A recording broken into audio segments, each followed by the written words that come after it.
How we doing? Hello, Ryan. Hello, you alright? Yes, Sam, mate. Sad. Evening, Ryan. All right, Justin.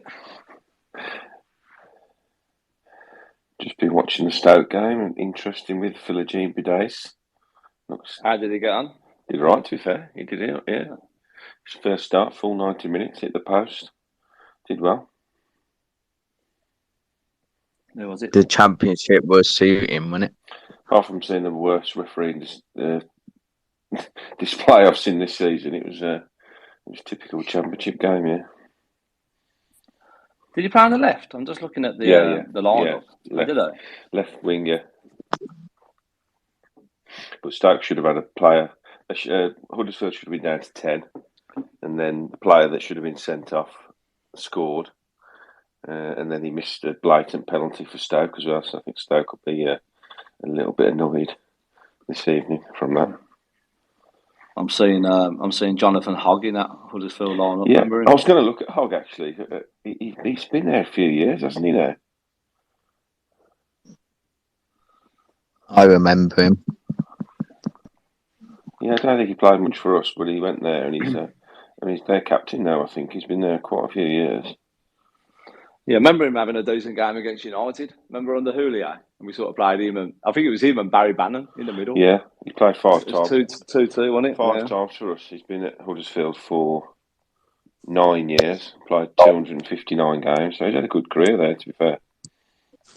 Did you just Google that? Yeah, I haven't got that kind of knowledge at my fingertips. That's pretty impressive. No, I was just doing the same, to be fair. And you beat me to it. That's all right, we'll allow it. Snooze you lose, mate. Yeah. Too slow, Werner. Too slow to the party. You alright, Ivan? Yeah, mate, I'm good. I was having a couple of technical issues, but I think I'm sorted now. Hi, Ivan. Hey, how you doing? All right, how are you mate. guys doing? How you doing, Ivan? Good. You all right, mate? Yeah, not too bad, not too bad. Good. It's been an interesting week.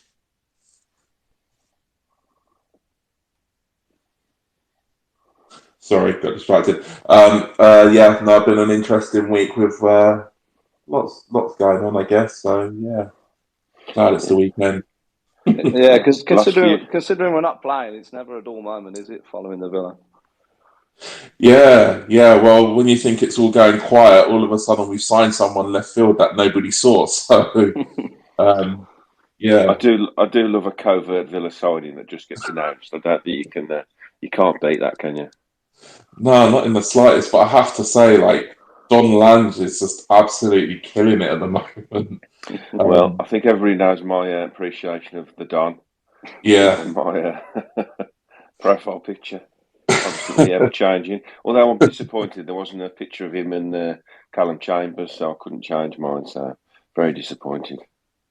yeah. I think he might have. Where's the picture with his teeth? That's what we want to see.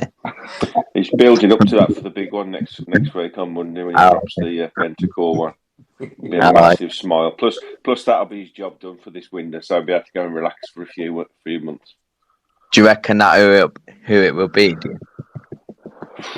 I don't know. I think they do want a defensive midfielder. I think it's pretty obvious that they're after one. But who they get over the line, I don't know. I mean, from what's broke today, that the news on, was it 20 million plus 4 million in add-ons? And I mean, you don't know what to believe with the press and the media, do you? But they reckon that 25 million up front. Is it 25 up front that Juventus want? That they can have him. So I'll be surprised if the way we spend and the way we do our business these days, if we don't, meet their demands, if it's only like a matter of the way it's financed. I mean, if it's 20 plus 4, if we're offering 20 up front and 4 in instalments, and they just want 25 cash, however that works, then I'll be very surprised if we don't get that deal over the line. I just hope if he does come to Villa that our fans don't get frustrated with him, because he's one of those players who's a bit slow, but he's got like long dangly legs, and all of a sudden he'll just put a foot in or whatever. Yeah, well, I watched the Uruguay game last night. I thought I'll get it on and see if I can watch him play, and He did well. He's one of those players that you don't really notice a lot. He just gets on with his work and does it well. He's very tidy on the ball. He likes to break the play up. He's got a very good passing range from what I can see. I didn't really know a lot about him before we were linked with him, to be honest. But, any player that's been a regular in the Juventus first team for the last 5 years, then I think that's a decent enough CV for me. We'd have been dying for players like that last few years, wouldn't we? Yeah, definitely. It seems to be all coming together now. And I'm still keeping to my prediction, what I said at the beginning, because you can't change it. Once you give a prediction, you can't change it. What did you back? I predicted sixth place. Now I know, it's a bit crazy, but I think when we go back, I think we'll go on a run. I do. Yeah, we've definitely got some more favourable fixtures coming up, haven't we? I don't think we've got any of the big sort of 2 or 3 now for a while. So the next 4, you would hope we could pick up quite a few points in the next 4. It's just about momentum, isn't it, now, basically? Yeah, I think as well, it helps that Stevie G gets quite a bit of time with him because he hasn't had that yet, has he? Really? Yeah, I think Ryan said that actually on one of our private chats. We've got basically a mini pre-season, and I know a few of them have gone away, but they'll be back. I think they're only having a few days away, aren't they? And then they'll be back in with probably from when the window shuts. So from probably Tuesday, and we don't play again till the 9th, do we? So we'd have another full week, hopefully. Of almost a mini pre-season. That could be huge, couldn't it? That could be huge now for this little run that we've got now, for Gerrard to really get his teeth into that squad now, without the pressure of a game around the corner. So I'm just looking at the fixtures now. We've got Leeds at home, Newcastle away, Watford at home, and Brighton away. So it's we could potentially get 12 points, really, couldn't we? Looking at them fixtures. Well, I think that's what we've got to be aiming for, haven't we? Go on. And if we do, we'd probably be right back in the mix, won't we? Definitely for a top half. I predicted 8th. I think you was around the same, weren't you? Just in 7th, 8th. Yeah. And we did it at the start of the season on the podcast. So, we might end up bang on with that, really. Yeah, I don't think we'll be far away, to be honest. I think also, obviously, we wanted to progress in the cups, but we haven't for whatever reasons, and so we've got no real other games to worry about. It's literally just the league now, concentrating on that. The old favourite, concentrate on the league, but we can do that, and they do seem to have gone big in this window, which probably takes a little bit maybe pressure off in the summer as well. Also gives Gerrard a chance to settle all these players in, so use this really to sort of get his ethos across, I suppose, to the squad. And then by the time we've hit not the pre-season for next season, we really could be motoring, and maybe only got to add possibly 1 or 2 players in the summer, depending on what they do now. Yeah, I think it's like, if we do have a good end of the season now, it's that momentum, isn't it, that we carry on into the start of next season, isn't it? And that's huge, isn't it? You see a lot of these championship teams that come up and have been on a huge run in the championship, winning every game, and they hit the ground running, don't they, in the Premier League? Yeah. So we sort of got to replicate that, really, haven't we? If we have a good finish and then just hit the ground running next season, the buzz around next season is going to be brilliant. But there's so much to take from this season still, isn't there? Yeah, massively. I think although it's been a very big upheaval with losing the manager and losing them 5 games on a trot, and then a lot of, I suppose, concern about where we were going. I think that the owners have got to be given massive credit, and Purslow, to be fair, and Lang, that they moved so quickly. They knew what their vision was. They knew who they wanted. Gerrard's proven to be a pretty solid choice so far. He's done a very good job so far. And then with the transfer movements that they've done, it all points towards a real acceleration in sort of the plan, doesn't it, to try and get us in them, I suppose, European places to start with, however that looks. I would imagine Europa League to start with, and then push on after that. I reckon Don Lang's got a twin brother order. working it together. all these deals he's been doing. You know, Either that or he never there's sleeps. got to be two of them. Yeah, Yeah. or he's an insomniac, isn't there? So Yeah, he's a one of the vampire. two. He never sleeps. Yeah, he's having an absolute worldie at the minute, though, isn't he? So Yeah, they haven't put many feet wrong, have they, in the transfer market for the last couple of 3 seasons? the women's team are pulling off a few coups as well. They've got Jill Scott in as well. So that came out of the blue, didn't it? Yeah, so the club as a whole, they're across the youth team, the women's team, and the first team now, they're all on the up and now. So Bodymoor Heath must be absolutely buzzing on all levels.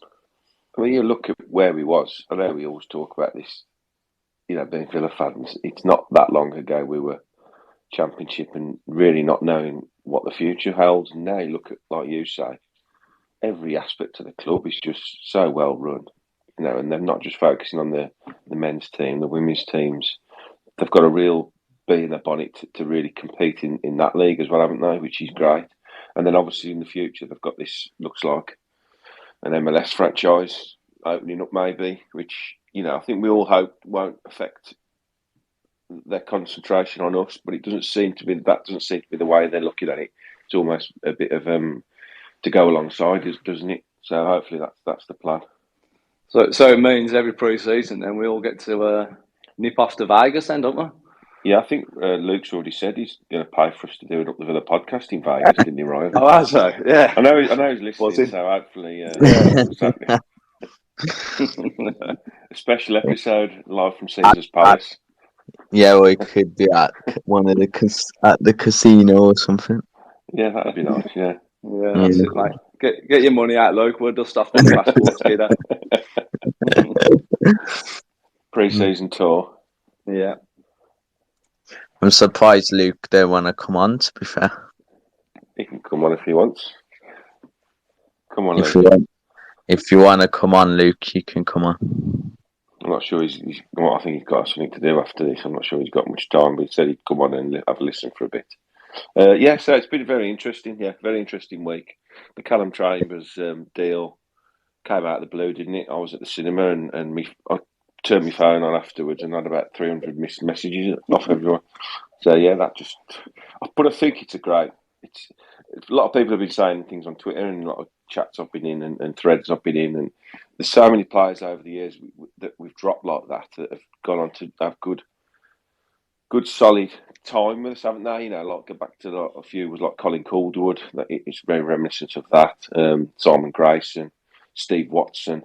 I don't want to say journeymen, but that's what they were. They were good, solid professionals in the top league. And then we've got a gap, obviously, that was vacated by Axel.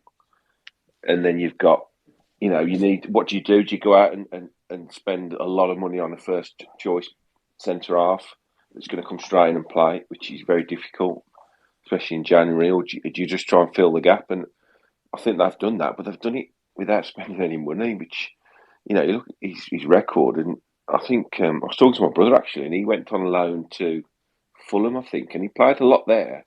Interestingly, I think, I might be wrong on this, but I think he played a lot there as a defensive midfielder as well as centre half. So he does fill a lot of gaps, which you need that, don't you? You need players that can sort of play multiple positions. Ashley Young's done that really well for us this season, and then you've got someone else now that can fill in at right back or play centre half or possibly even play defensive midfielder. Although I don't think we need it there, but he's got a lot of experience. Just read some of the Arsenal tweets on their when they officially announced that he'd left, and they're not very happy about it. That they would have rather have seen 2 or 3 of their sort of backup centre halves leave before him. So I think it's a good move for us. I really do. Would you agree that he's an upgrade on Axel? I don't know, because Axel, I really rated Axel. I think he's become sort of a victim of I don't know. He obviously at United, when you go to United, you want to play in the first team there, and it's very difficult to play in the first team there. And he's had a few chances, so he's had to go out on loan to try and get game time to show them that he can go back and play there, which I don't think is going to happen now. I think with us he should have come and signed permanently. If he'd have signed permanently when we got promoted, I think that was his chance there to establish himself, in a squad and in a team in the Premier League, and for whatever reason that didn't happen. So, maybe this move now, has he gone to Italy, hasn't he? I think he's just got to cut the apron ties, really, the strings with Man United, and go and commit himself to a club and get himself in the first team. I think he's a very good centre half, but I think Chambers is a very good option. What, third, fourth choice? There's not many better third or fourth choice centre halves, is there? No, exactly. Yeah. I was speaking to a lad at work who's an Arsenal fan. When he came into work, I said, "So what do you think about Chambers joining Villa?" And he was like, "Well, to be fair, I'm not that bothered." And I was just like, "Mate, you ain't really got any backup defenders. So what are you going to do if you get injured? If your defenders get injured, do you know what I mean?" It's like the Arsenal fans weren't that bothered when Martinez left, but they were soon piling after him, weren't they? Yeah, exactly. Some clubs don't, some of their fans don't make sense to it. They didn't have a logic about it. They think, oh wow, he's gone, but you should always have backup, shouldn't you? I'm just looking at their squad now, and they haven't, they're not blessed massively at centre half, are they? Ben White. Nuno Tavares is here, centre half. Suarez, Cedric, Rob Holding. They're not massively blessed, are they, with centre defenders? I think the Arsenal fans are nervous anyway because they've sold quite a few players this window, haven't they? And I think Aubameyang is out the door as well, isn't he? Even though he was never going to play for him again, was he? But but the window's closing soon, isn't it? It's Monday, 11 o'clock. Monday. Yeah, Monday. Yeah, interesting one with him because he's out of contract in the summer, but we've signed him permanently, haven't we? So they must have released him from his contract to allow us to sign him. I think. I don't know how that works because he's out of contract in the summer, so he's obviously still got a few months left in his contract. But we've signed him. There was no undisclosed fee or anything like that, was there? It was a free transfer, wasn't it? Yeah. So they obviously asked to be let go, which is a bit odd, but you probably could have took him on loan to the end of the season, paid all his wages, and then signed him at the end. So it's probably the same thing, isn't it? Really? Yeah, probably. That's probably what they offered him. Yeah. So it just swings and roundabouts. Yeah, good deal. It's a good deal, man. It's a solid signing, that is. Especially because he can. Obviously, he's competent at right back as well as defensive midfield, isn't he? So three positions there where you can slot into the team. And like you say, like the likes of Watson and Grayson, they did the same job, didn't they? So hopefully he can replicate that. Well, every squad needs them, don't they? Every squad needs players that they're not like the iconic players that play week in, week out. But when you've got one or two injuries, these players have to come in and do a job. And I do. I think it's a good signing. I do. I really think it's a good signing. Look at the way Milner's prolonged his career at Liverpool by being that versatile, playing left back, playing right back, and that's the reason why he's still there. How old is he? 35, 36? Well, I was just watching Jagielka, and he's 39. Now. Still playing at 39. So that's phenomenal, really. Yeah. So I do have a question for you guys. Okay. Because I was thinking about this. So me and Luke, I think we've been following each other for quite a while on my personal Twitter as well. And to be fair, I've neglected that one. I don't hardly go on it, to be fair, but it is still there. But when did the Up the Villa podcast start? How long has it been going for now? It was about 18 months, isn't it, Ryan? Now? It was Project Restart, wasn't it? The first game we covered was that Sheffield United one, wasn't it? It's a classic, yeah. So I've known Luke for years.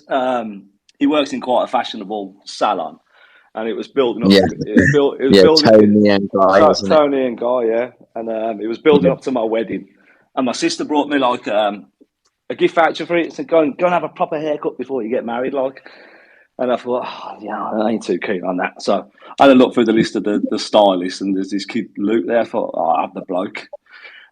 So then I got there, and then this young lad, tattoos and that, lands, and how you doing, mate? What football team do you support? So the Villa, and that was it. Then hit it off straight away, and we've always kept in contact through, obviously having my haircut and that, and through Twitter as well. Like, during lockdown, we was chatting on Twitter, and he just come out with you starting a podcast and said, "Do you want to come on the first episode?" And he hasn't got rid of me yet. So yeah, doing something right.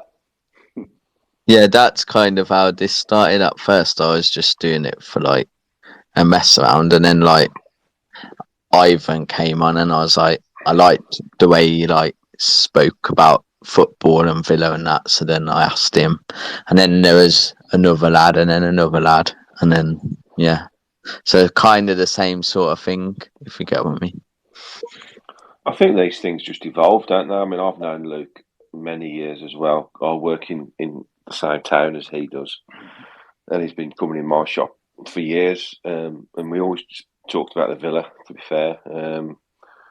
And I've I think like a lot of people nowadays, podcasts are they're massive, aren't they? And I've been listening to him for years, and he came in one day and just mentioned that he fancied started one, and I said, I've always fancied doing one, but didn't really know where to start. I am the senior, the elder statesman of the podcast, shall we say? So it's sort of, I'm not technophobe or anything. I like technology and stuff, but I wouldn't know where to start really, and it's quite a daunting thing to do on your own. I think that's the thing.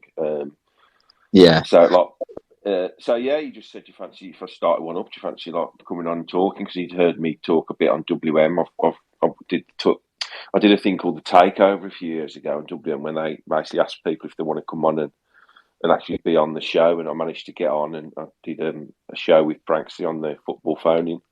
So that was a real good experience. So it sort of just highlighted really for me that I love talking about the Villa and stuff like that. So when he mentioned it, I said, I jumped on it straight away. So I'd love to come on, just thinking it would just be, maybe once or every now and again, to be honest. But it a bit like Ryan, really. We were both on the first one, and it just sort of evolved from that, and it's become really a passion. Really, I speak for myself, and I think from talking to Ryan and Luke as well, it's become a real passion for us. We love doing it. I talk to them two really more than I talk to my family now. We're talking every day on the group chats, and we're always discussing Villa and trying to sort of push it on and make it something which it's sort of becoming now, which has been fantastic for me. Yeah, because you got Hannah as well, haven't you? Yeah, Hannah does loads of good work. Ryan really, the written side of it, which is something I'm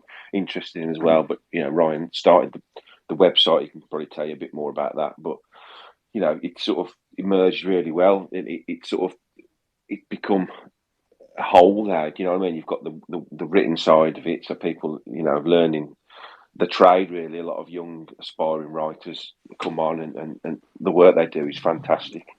But everybody does it in their own time, which is great as well. Everyone just gives up their own time to do it, and it's been a real pleasure. It really has. I think the friendship we've got from it, and we were lucky enough this week to get Nigel Spink on, and we did a special with him. Talking about the European Cup, and that was for me an older bloke really, and for anybody that has got any kind of love of what we did 40 years ago, it was an amazing experience just to sit and listen to him reminisce really about that time, and so it's on YouTube if anybody fancies having a listen. It's a really, really good half an hour. He just, some of the stories are fantastic. I know he made us laugh with one of them about his shirt, but yeah, it's been a pleasure. What, in the Sainsbury's bag? The Sainsbury's bag, yeah. Yeah. It was really funny, yeah. But I mean, Ryan will tell you more probably about the written side of it, but it's his sort of baby really, and it's even now, all the time he's evolving it and trying to sort of push it on and make it better. And we've got some big plans coming up. Are you allowed to say anything, or you keeping it? I'll let Ryan decide. No. You can have an exclusive if you want, mate. But all right, okay, thank you. No. We're just looking to make it more interactive. A place where you can go to have your say more. But I never want to lose. It's a blog site for any fan who'd like to get their written work and have their opinion heard. It's a platform for them. Literally, I've never written an article in my life, and it was lockdown. I was on my lunch breaks on my own. I just started making notes about pre-season, just jotting it down. Ended up putting it together as a little article. And it was like, how am I going to release this? And in the end, I found like this WordPress software that you could use, and we released it on that. And we released it under Up the Villa Podcast, and it was like, okay, Up the Villa Podcast philosophy is all about fans having their say. It's a community. It's a community that we're building. Got a nice little community on Twitter. The YouTube videos, the comments on there, like, well, I don't know, you get 200 odd comments, and it's the same people every time, and you're starting to getting to know their personalities and stuff like that. So it's Up the Villa Podcast is really all about the fans and getting everybody involved, and it being family like we are, aren't we? We always talk about the Villa family, and that is what we're trying to give everyone a platform to join in. So yeah, so we started that website, and it's just grew and grew. And like Justin said there, a lot of people just give up their time to do it. Like, there's a kid, Joey, and he's like giving me a fan report of the game at 4:00 in the morning. Like, he's been up writing it all night. And the player ratings, so many people have got involved with the player ratings. Like, we have about 4 or 5 different people on every week. And anyone come on, just message me, and all we do is dish out a couple of players each, and you can just have your say on them.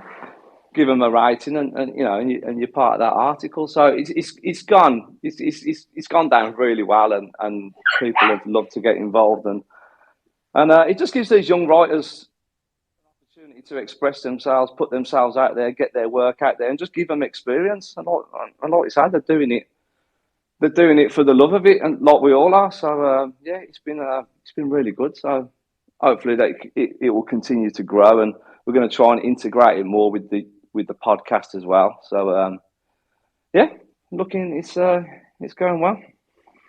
Yeah, it sounds good. I like writing myself, to be fair.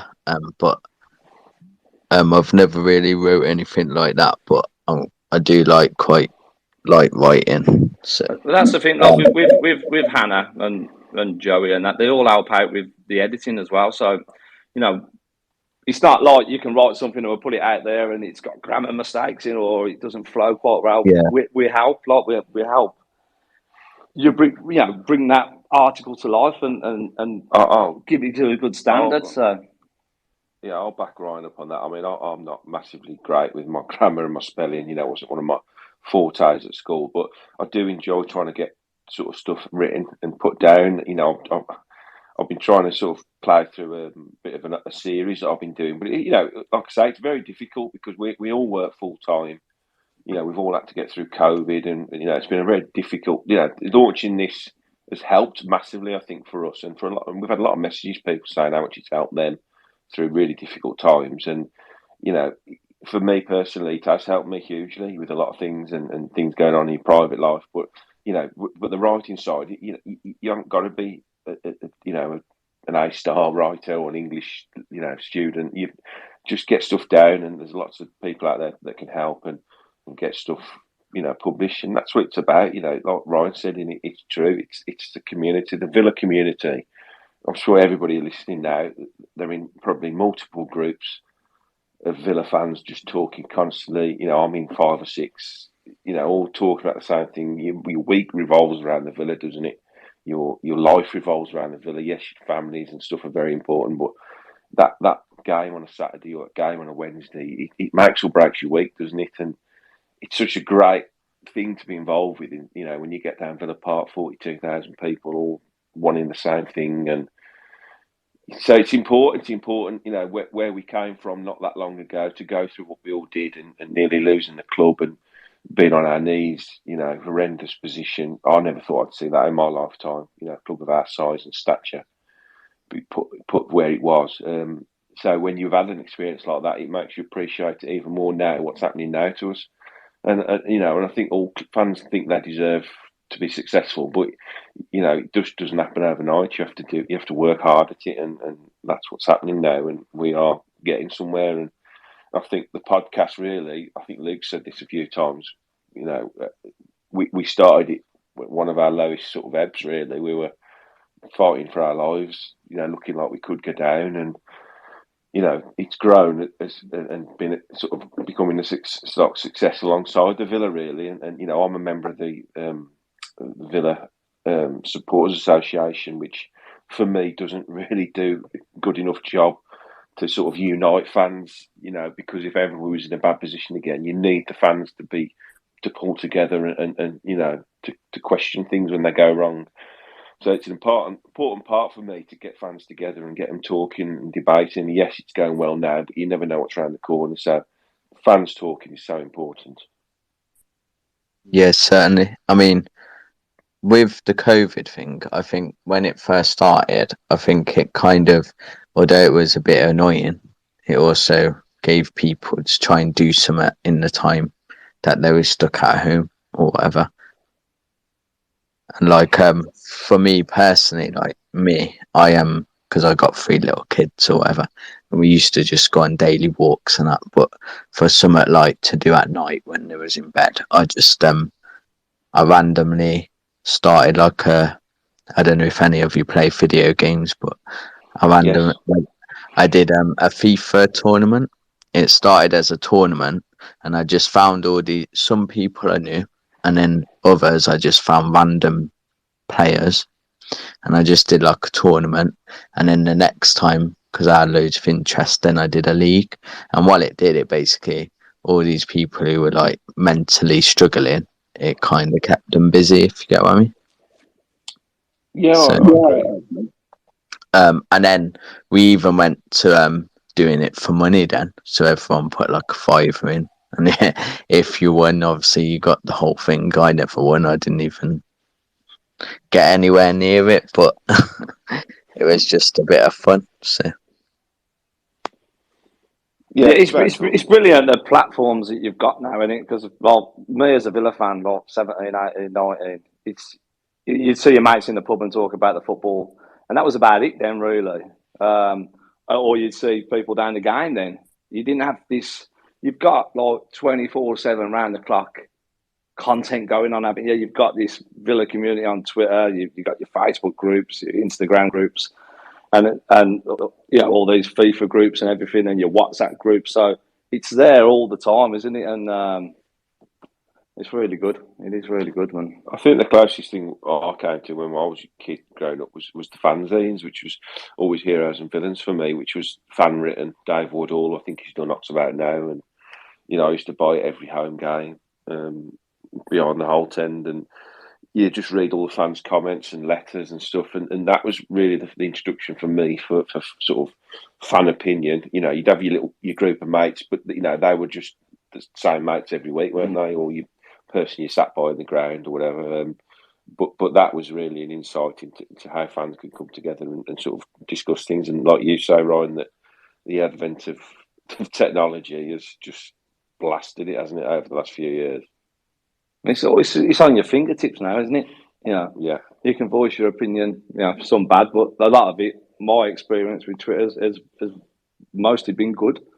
So there's a lot of people that I've spoke to on Twitter and said, you know, during lockdown and stuff, and you know, never had a clue who they are. But when you put a tweet out in the comment and you end up commenting back, and a few of them I've seen down the Villa since we've been back and we've had a chat and that. So yeah, it's been it's a great little community. The Villa Twitter is, to be fair. Yeah, I found like with Twitter at first it's quite like it takes a while to grow, doesn't it? But once you get a few, but that's like with anything, like because I got a Facebook one as well. That's like got over 11,000 followers, I think, and like a page the same AVFC for life on Facebook, and I think I started that probably the bad time, and I think I started it the season we got relegated, I think. And then then it just grew from there, basically. And then I just thought, then I just joined the other platforms like Instagram and Twitter. But I think Twitter's better for if you if you want to be more like socialise with people, if you get what I mean. I think Twitter's more of an instant thing, isn't it? It's there to make an instant opinion on something, and that's why I think it can get a little bit The thing is with me as well, like, you know, if you had the transfer rumour, the first thing I used to do was go to like Sky Sports or something like that. Now it's instantly to Twitter, because you know that information is there quicker than anywhere else. Mine used to be teletext. That shows my age. Is it 301? Teletext team talk phone line. That was, dreading my parents getting the phone bill at the end of the month, going, "Who's been phoning these phone lines?" It's all right, Mum. It's not the naughty ones. It's the Villa ones. I heard the transfer. In fact, of course it was. I actually, that's where I found out about when that Eric Cantona had signed for Man United from Leeds on one of them phone lines. I don't ask me why I remember this, but I always remember when we signed David James for some reason. I think I'd come home. It must have been coming home from school, because it was like 98, 99. Yeah, coming home from school, like whacking on Sofax, and it was James signed for Villa. You always knew it was a big one when it was the headline, didn't you? Yeah, so it'd be 302. It'd be 302, wouldn't it? Yeah, 302. That's the one. Yeah. The scores were a nightmare as well, though, weren't they? Because it was like 3 pages, wasn't it? The scores. Yeah. And you always through it. But you'd always when it used to flick to pages, and you'd be waiting for it to flick round to the Villa again, and then it'd be like, would it be scored? Have we scored? Yeah. It wasn't very instant like it is well, now, is it? You'd be on page 1, not page 2, because if you're on page 2, you're having a poor season. If you're on page 1, you're all right. How old are you, Mark? I'm 35. I see you're around the same. Same generation. Yeah. So I find like with the teletext is a bit slow, wasn't it? Like, like nowadays you get the score straight away or whatever. Well, one of the best things, say going back to when I was a kid, and people are probably my age, it was always the WM, the goal hall and WM, which I think they still do to this day. You know, I'd have it on if I was out on the Saturday, outside, you just have the radio on, and you wouldn't have to listen to the commentary. You'd just wait for that goal hall, and as soon as that goal hall went, you'd just stop everything, and you'd get to the radio, and then you'd wait for them to say, and we go to Villa Park. You're thinking, right, that's the right ground. We're on. You just pray it's the right goal, right, and then you think, please Villa. And then as soon as they spoke, you're like, and you get in there. So I think times have changed, don't they? Times have changed, but I think you can basically watch every game now, can't you? Do any of you guys use do you use pin the score on your phone or whatever? What's that? Like through Google, I think it is, you can pin the score on your phone. So if I always find when I don't know if it's because I watch it not legit and I watch it illegally, but I always find Google, it always beats me to even when I watched it on Amazon Prime or whatever. Like when I watch Villa on there or whatever, the Google score always beats it, if you get what I mean. Like the score. You get the notification first. Yeah. You get that ping, don't you? Just as you're about to take a free kick or something, and you're like, and you know a goal's coming, and you're like, that's the worst thing when you're watching it on. When I watch it on my iPad at work, I've got the Villa on Sky or something, and you're watching it always lags, doesn't it? It's always 30 seconds or a minute behind, and I have to take my watch off. I have to mute all the everything to airplane mode. Mute everything, just because if there's a goal, and there's nothing worse than you're watching the game. And all of a sudden, I forget to do it on my iPad. All of a sudden, the top of the iPad, your little thing comes down, goal before it's happened. You think, it just ruins that moment when the ball hits the net. But at least we've scored, I suppose. Yeah. So, do we think we're going to sign a defensive midfielder then by Monday? I hope so. I seen Glenn Kamara was linked again for the 20th time. Is that the Rangers midfielder? Yeah, the Rangers one. No, I can't see that happening. To be fair, I think if that was going to happen, it would have happened by now. I don't think he'll take anyone from Rangers, to be honest. No, I don't think anybody's the right quality, are they?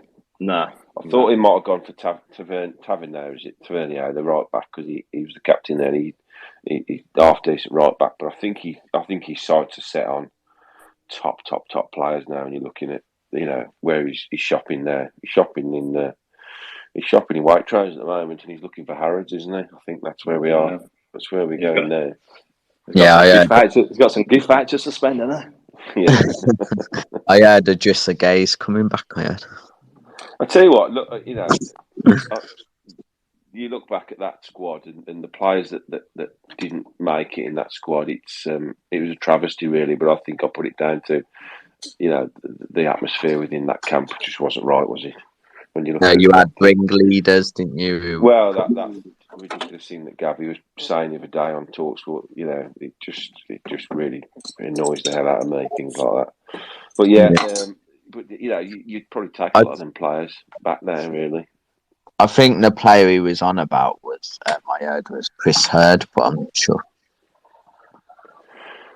Yeah, I think a lot of people have sort of guessed that, haven't they? But I mean, just a guy. You look at who he's played for since he left the Villa. He's had an unbelievable career, hasn't he? Yeah, he was probably the one player that come out with credit from that season, isn't it?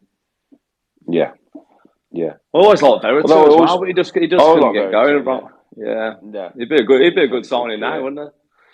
I think Jordan Ayew's a decent player, good player. Harvey's done okay, hasn't he? I don't think he's been massively brilliant, but he's done okay. Yeah, strange times, weren't they?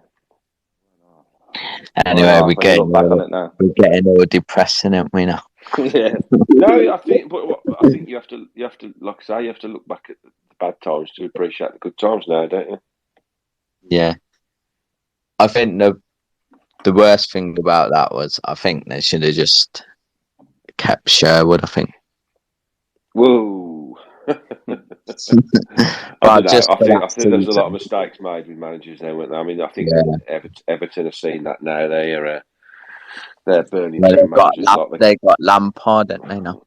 Yeah, they're burning through managers like they're going out of fashion, aren't they? But this is what happens when it's not right at the top, isn't it? I think that's what you find. We had, Doug Ellis was a lot of things, but he kept a very tight ship at the Villa, and everything was very strict and under control, and we was never in any danger of really being in any bother financially. And I don't think we'd have ever got relegated under Doug Ellis, ever. But obviously, time and age caught up with him, and he had to let it go at some point. When he did what he thought was right, selling it to Lerner, and and I think he did come in with a lot of intent to push us on, but I think financially, I know somebody that's very, very close still to this day to Randy Lerner and still works for him now, and finances crippled him really. Two things, I think the financial crash crippled him, and then his wife divorced him. Crippled him even more. So we did have some good times though under Lerner, though, didn't we? To be fair, under O'Neill, them days, didn't he? Yeah. And then O'Neill did the dirty on him, didn't he? And walked away just before the start of the season. Which was poor. And then from that point on, Lambert took a lot of stick, didn't he? And but basically had to take charge of a fire sale, didn't he? Everybody got sold, and you've got to keep us up on a very, very small shoestring budget, which is very difficult to do when you're signing players like, I don't know, I can't remember the names of them, but they weren't. Nicholas Hennon, was it? Hellenius, Jordan Bowery, was it?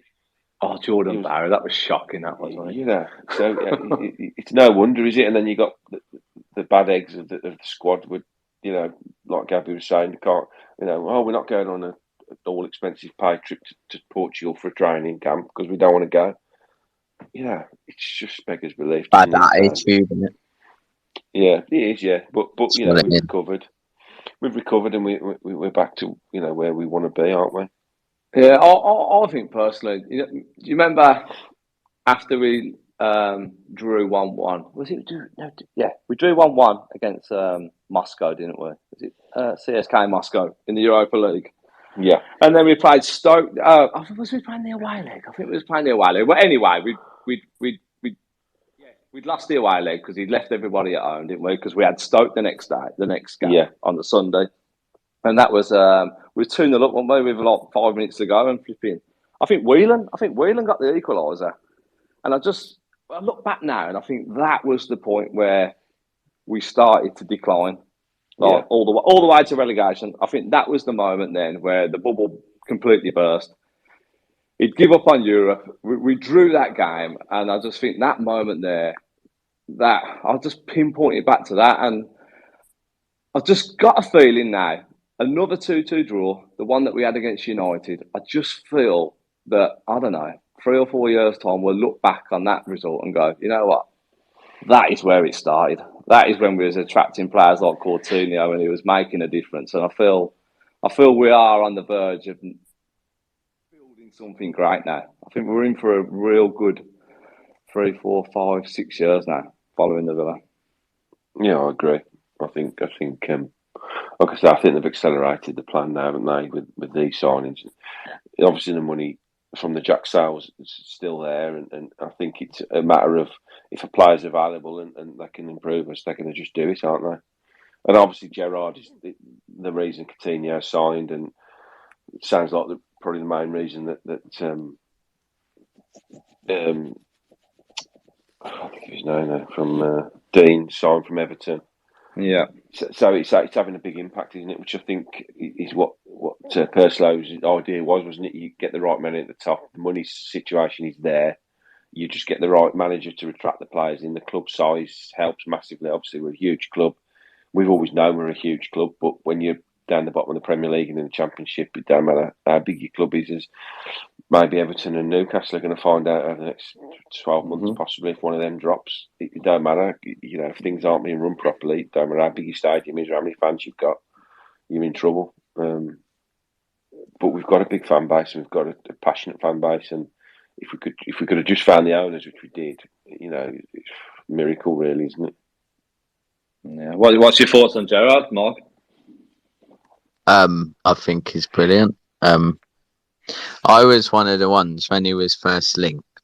I was just like, I'll be honest, I was like, nah, not Gerrard.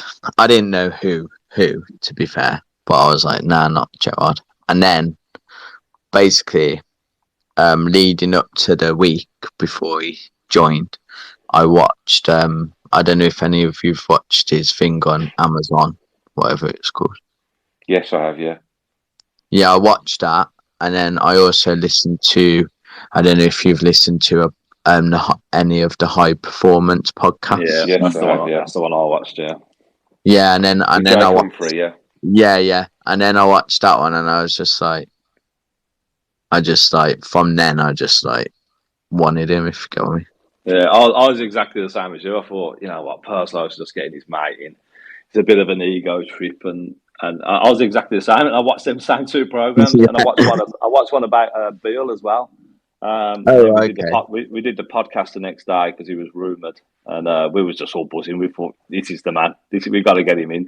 And so far so good. It's been a fantastic 12 games, hasn't it? And I think Gerrard's personality is coming through on the pitch now, isn't it? So and that's just going to grow and grow. So you know, he's a natural born winner. So you know, them players that are going to be stepping out on the pitch week in, week out, if they can follow that same trait that Gerrard has as a player, then we're going to do well. Yeah, I mean, I don't even call him Slippy G anymore, so that's something. Don't call him that. He shouldn't be calling him that anyway. No, I did call it him. No, I'm with Ryan. I was massively, when it looked like the writing was on the wall for Dino. For me, he was probably the only choice, really. I think for us, you know, it's a bit of a difficult one because Rangers, whilst they're a big club, you know, they are a big club. It's not the same intensity in Scotland. There's, you know, it's you know, if you don't finish in the top 2, you've done a bad job, and he should really be finishing in the top 2. Although they were struggling massively up to when he sort of went, you know, that gap to close, and he did it, you know. So he did a good job up there, but it's a different kettle of fish in the Premier League. But he knows all about that, doesn't he? I think he knew that, and by the sound of it, it happened that quickly that I do wonder whether that he'd been sounded out before, or you know, he'd ever had that chat maybe with somebody about coming, but it did happen very, very quickly. And for me, it was the right decision, the right call. And it's proving, going from being a top player to a good manager doesn't always happen, does it? There's loads of players that have tried it and just haven't been able to bridge that gap from player to manager. But he does seem to have all the attributes you need to be a top manager. His man management skills are fantastic. If you look at the way he dealt with the Emi Martinez mistake, his first play on the pitch, his arms around him. Next morning, he's posting a picture of his son in the Emi Martinez kit. That kind of thing goes a long way for me, and to have a manager like that, fighting our corner, and the way he handles himself in the conferences and the way he talks, he's very eloquent, and he's all round. He seems a top bloke, and he obviously knows his football. He surrounded himself with good people. I think Gary McAllister would have had a big say when the Villa job came up after being there with Houllier. I always remember McAllister saying he knew Villa was a big club when he came with Houllier, but he didn't realise how big it was till he walked in the front door. So he would have. I mean, Gerard knows the size of the club. He knows what he was coming to. But yeah, it is a big plus point. He's here, and I think he's here for quite a while as well. I don't see him walking away anytime soon. I really don't. No, I love it. Seems a perfect match, doesn't it? Perfect match for both, doesn't it? It just looks right, doesn't it? On the touchline, he looks right. He looks the right man for the job. I've always said about footballers, not just managers, that there's a club for everybody, and where they just fit and it works, and everything is right for them at that club, and it does feel, strangely after having Dino that was so loved and was a Villa man through and through, to replace him with somebody that just seems to fit as well. I think we've done very well. Very well. Yeah. I think a lot of the reason I was a bit with Gerard was because of Dino leaving. I think I was a bit really gutted at the time, if you get on. Yeah, definitely. You watch our podcast, man, flipping out. Yeah. We wanted Dino to succeed more than anybody. We had his back all the way through it, and but there. Yeah, at the minute it looks like the right thing to do, and Dino's doing all right at Norwich, isn't he? At the minute, he's not had a bad start. He's got him out the relegation zone for now, hasn't he? So the great escape could be on for Dino again, couldn't it? He'll always be a club legend. He'll always be a Villa legend, Dean Smith. That's set in stone now. I think the worry for me was it was going wrong for him, and if it had stayed much longer, it'd have carried on going wrong. That. Even after losing 5 games, got messy, couldn't it? Yeah, there wasn't. You never heard the things that you heard at the end of a lot of other managers' reigns, where they're just baying for him to leave and chanting their names to go. And in a way, I'm glad it didn't end like that, because it would have been a horrendous way for him to end, at the Villa. And them 3 years will always be remembered. If we do go on now to do anything over the next 5 or 10 years, then Dean Smith will always be remembered as the man that set us on our way. Definitely. A bit like, I suppose, we were talking to Nigel Spink the other night about the Ron Saunders and Tony Barton thing. Tony Barton won the European Cup, but without Ron Saunders laying the foundations, that team would never have gone on to win that. So in a way, if we go on to anything with Gerrard now, what the foundations that Smith put in place to get us back, and not only to get the club back to it, but to get the fan base connected again, reconnected with the club. I don't know about anybody else, but I was becoming very disillusioned with the Villa. When we were in our darkest days, it was very difficult to sort of engage with them the way they were going with people that you just didn't like, even in every sort of aspect of the club, from owners to managers to chief executives to players that you just didn't like. It's very difficult to support them. We all did, because it's in our blood, isn't it? But he reconnected the fan base. So for me, he'll always be a legend. Yeah, he's left a huge legacy, hasn't he? Really. Yeah. When we do look back on it, from what he did when he took over, the 10 winning game, the semi-final against West Brom that day at Wembley, keeping us up, getting us to a cup final as well, while we were just hanging on in the league by the skin of our teeth, and then stabilising us back as a Premier League club. And like you said, Justin, the main thing is the fan base, and I totally get that, because it was the season we got relegated was toxic. the first couple of seasons in the Championship were just a fucking nightmare, weren't they? Yeah. And then Dino come in and saved us, really, and has brought us back here. So yeah, man, yeah, loved his time at the club. I'll just jump in on this other thing. Julie, that's listening, has confirmed that Callum Chambers did actually play defensive midfield on loan at Fulham, and he won Player of the Season doing that. So he has got that in his locker, and that was in the Premier League. So very interesting. Maybe that's why another reason why you got him now. I think he's just to play multiple positions. He's a utility player, isn't he? So I think it's a good. Yeah, like Ashley Young. Yeah, definitely. Yeah.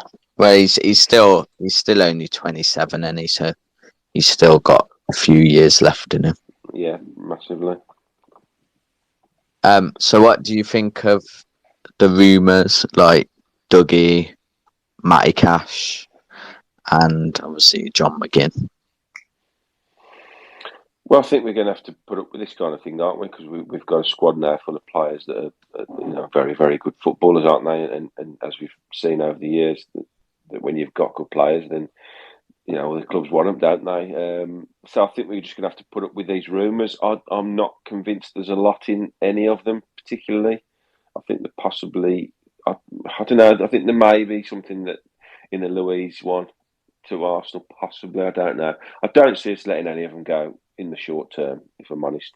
And I think we'd only let any of them go in the long term if Gerrard just felt like we could get better, I suppose. And that's the way it's got to be. I mean, I was a huge Matt Targett fan last season. I thought he was absolutely outstanding for us. But he let his sort of standards have slipped a little bit this season.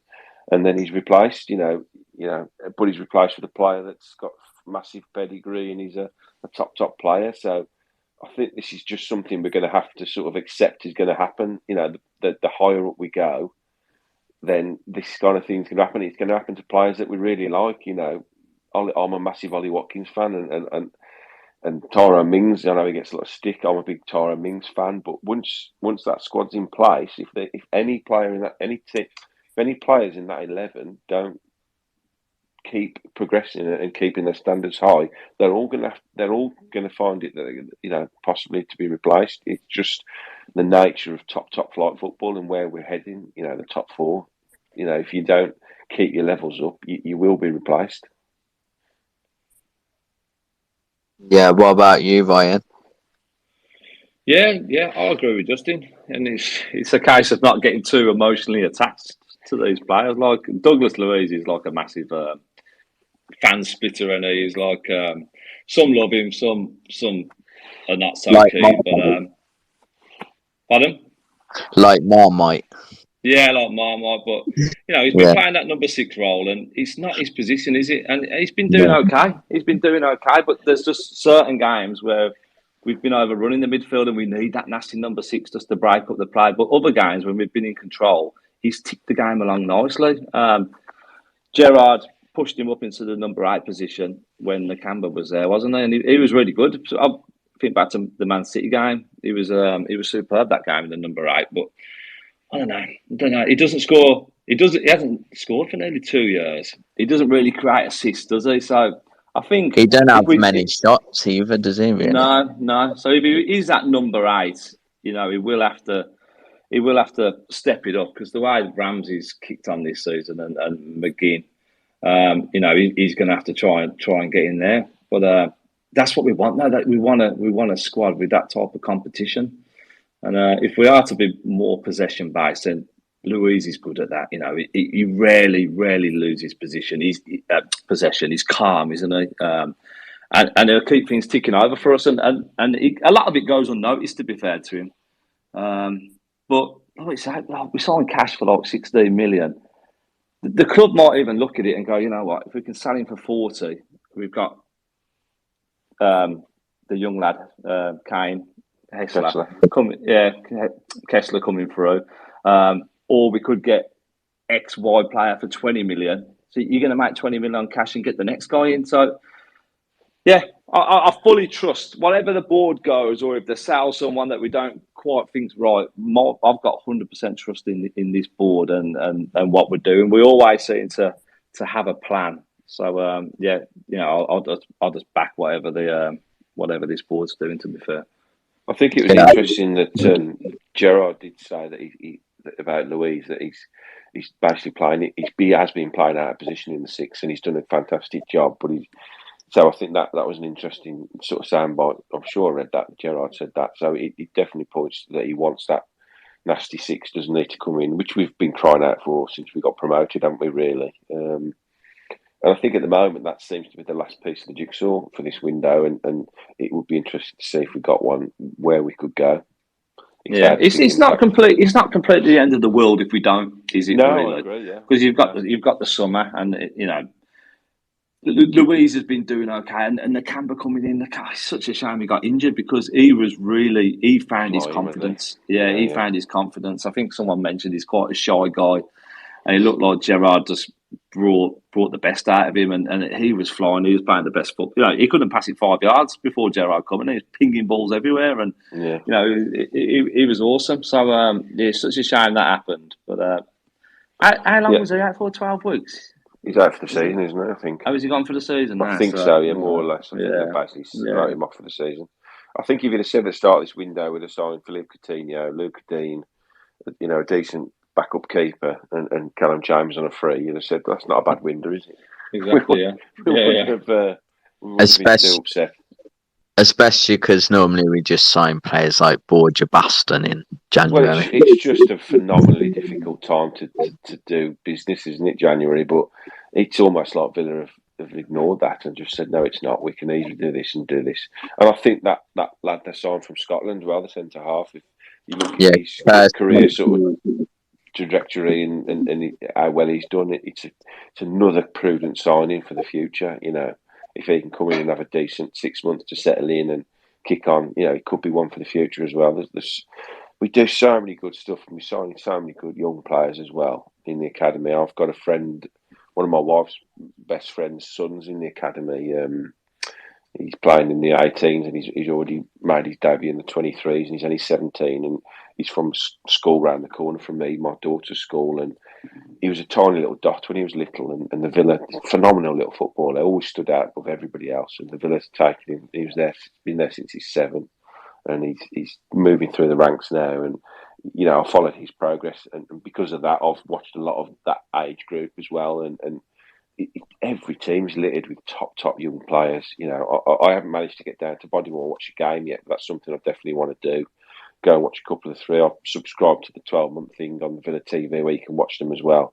And the results probably aren't as good as probably what they would hope for, but I think what you have to take into account is a lot of the players in the 23s are 16 and 17 years of age, and they're playing against 20 to 25-year-olds and first-team players that are coming back from injury. So, it's good development for them. And I went to a shareholders forum meeting when they took over this lot, and Purslow spoke, and he said, if you stood in front of everyone, he said, for me, you under 23 shouldn't be full of players of 23, 24 years of age. If you're 23 and 24 and you're playing in the reserves, then it's pointless. You should have 16, 17-year-olds playing in the reserves. You should be pushing for the first team by the time you're late teens, and if you're not going to do any good, are you? So which is what they've done. They've stuck to their word, and they've gone and scouted some of the best young talent from Europe, and not all of them will make it. Not many of them will probably make it, but you look at that FA Youth Cup winning squad, and Jesus, the talent in that. Kessler Hayden, how good was he against Man City? And they're all now going out on loan again, and some of them, the loans aren't, they're not as good, and they go out and they don't get the game time, but they've proved in this window that if they're not getting the time somewhere, they'll bring them back. They'll give them a few games in the reserves, and they've sent Barry out again to Swindon, which I think is a good move because they looked after Kessler Hayden very well there, didn't they? So there's obviously a good connection there. So, it seems that they've got a good connection with Swindon there. So hopefully he'll go out and get some game time there. Yeah, I actually I live near here, live near Swindon, so I got like a few. I am obviously Brummie, I'm from Birmingham, but I live in Gloucestershire now, and I'm not that far from Swindon, and a few of my mates are season ticket holders down there, and they loved Kessler Kane, and they'll be quite happy with Louis Barry, I think. Yeah, Liam that does a lot of writing for the website. He does all the match previews. He lives in Swindon. So okay. He used to do a couple of loan watches for the website of Kessler. So he was adored down there. I think he just adored himself and fondly off. Then his committed performances. Some players and clubs just matched on there, and I think them two were superb. And then when obviously Gerrard brought him back and Swindon announced it, the comments on there was tremendous. Really, like a glowing reference to how he'd performed that. It looks like he's not going to go back. It looks like he's going to be a part of the first team squad now as well, doesn't it? Yeah. I think he's been. I'm sure I read somewhere that Gerrard had been quite impressed with his performances. I think it was that Man City game, wasn't it, that Gerrard watched and called him back the next day. Next day, wasn't it? Yeah. We'll have him back. Yeah, my mates weren't happy with that. I know that. But that's the benefit of loaning players out, isn't it? You know, it's hugely beneficial, especially when they go out and get game time. And they either sink or swim, don't they? A lot of them. And if he comes back and now pushes for that, it might be. Who knows? That might be one that where this cash room is coming from. Like Ryan says, if we get 40 million from Matty Cash, and Gerrard's seen something in Kessler Hayden, then. Like Ryan says, I'll back it all day long. If he sees that he's good enough, and from what I've seen so far in his short career, playing in the kids and winning the Youth Cup and his loan spell, there's no reason why he can't make an impact in the first team. Because he didn't play against Mugs when he played Man City, did he? He played against their best players. And the golden rule is don't fall in love with loan players, isn't it? Yeah, that is true. Yeah. Like Coutinho. Yeah, I think we'll be able to fall in love with him. I've already got him on my shirt, so he better be good now. Otherwise, I'm going to look alright. Pratt in 6 months' time, walking around with Coutinho on the back of my third shirt. Yeah, that'll be on eBay with your Brazilian flag. Yeah. Buy one free. Hopefully he does well, and then we, if he does well, we can have him permanently. Oh yeah, 100%. I think we will. 29 years old. I look at what David Silva done for City. He was that similar type of player when he was younger, but then he weren't too reliant on his pace. He was skillful. His awareness, his vision and reading of the game. Coutinho's got all that, so there's no reason why we can't get another 5-6 years out of Coutinho. Well, I think so. I mean, how old was Paul McGrath when he signed for Villa? He's like 20s, wasn't he? Yeah, and he played for donkey's years for us. So yeah, I mean, like I say, I've just been watching Phil Jagielka at 39 and a half years of age, still playing the Championship. So I think players do play longer. Ashley Young, exactly. Ashley Young, Justin. Yeah, there's no he's not carrying any weight. He's still fit. Obviously, his injuries, he's had 1 or 2 injuries, but who hasn't by the time they get to 30 odd years of age, playing football every week. So I don't see it as a problem. I think as long as he has a decent 6 months with us, I think the deal's probably there, ready to be signed off in the summer. And I think it'll be a phenomenal, acquisition for us in the long term as well as the short. How much will he cost? Was it 30 or 40 million? Was it? I read somewhere. I think was muted somewhere, something like that. But for a player that went for 130 million, 140, it's more.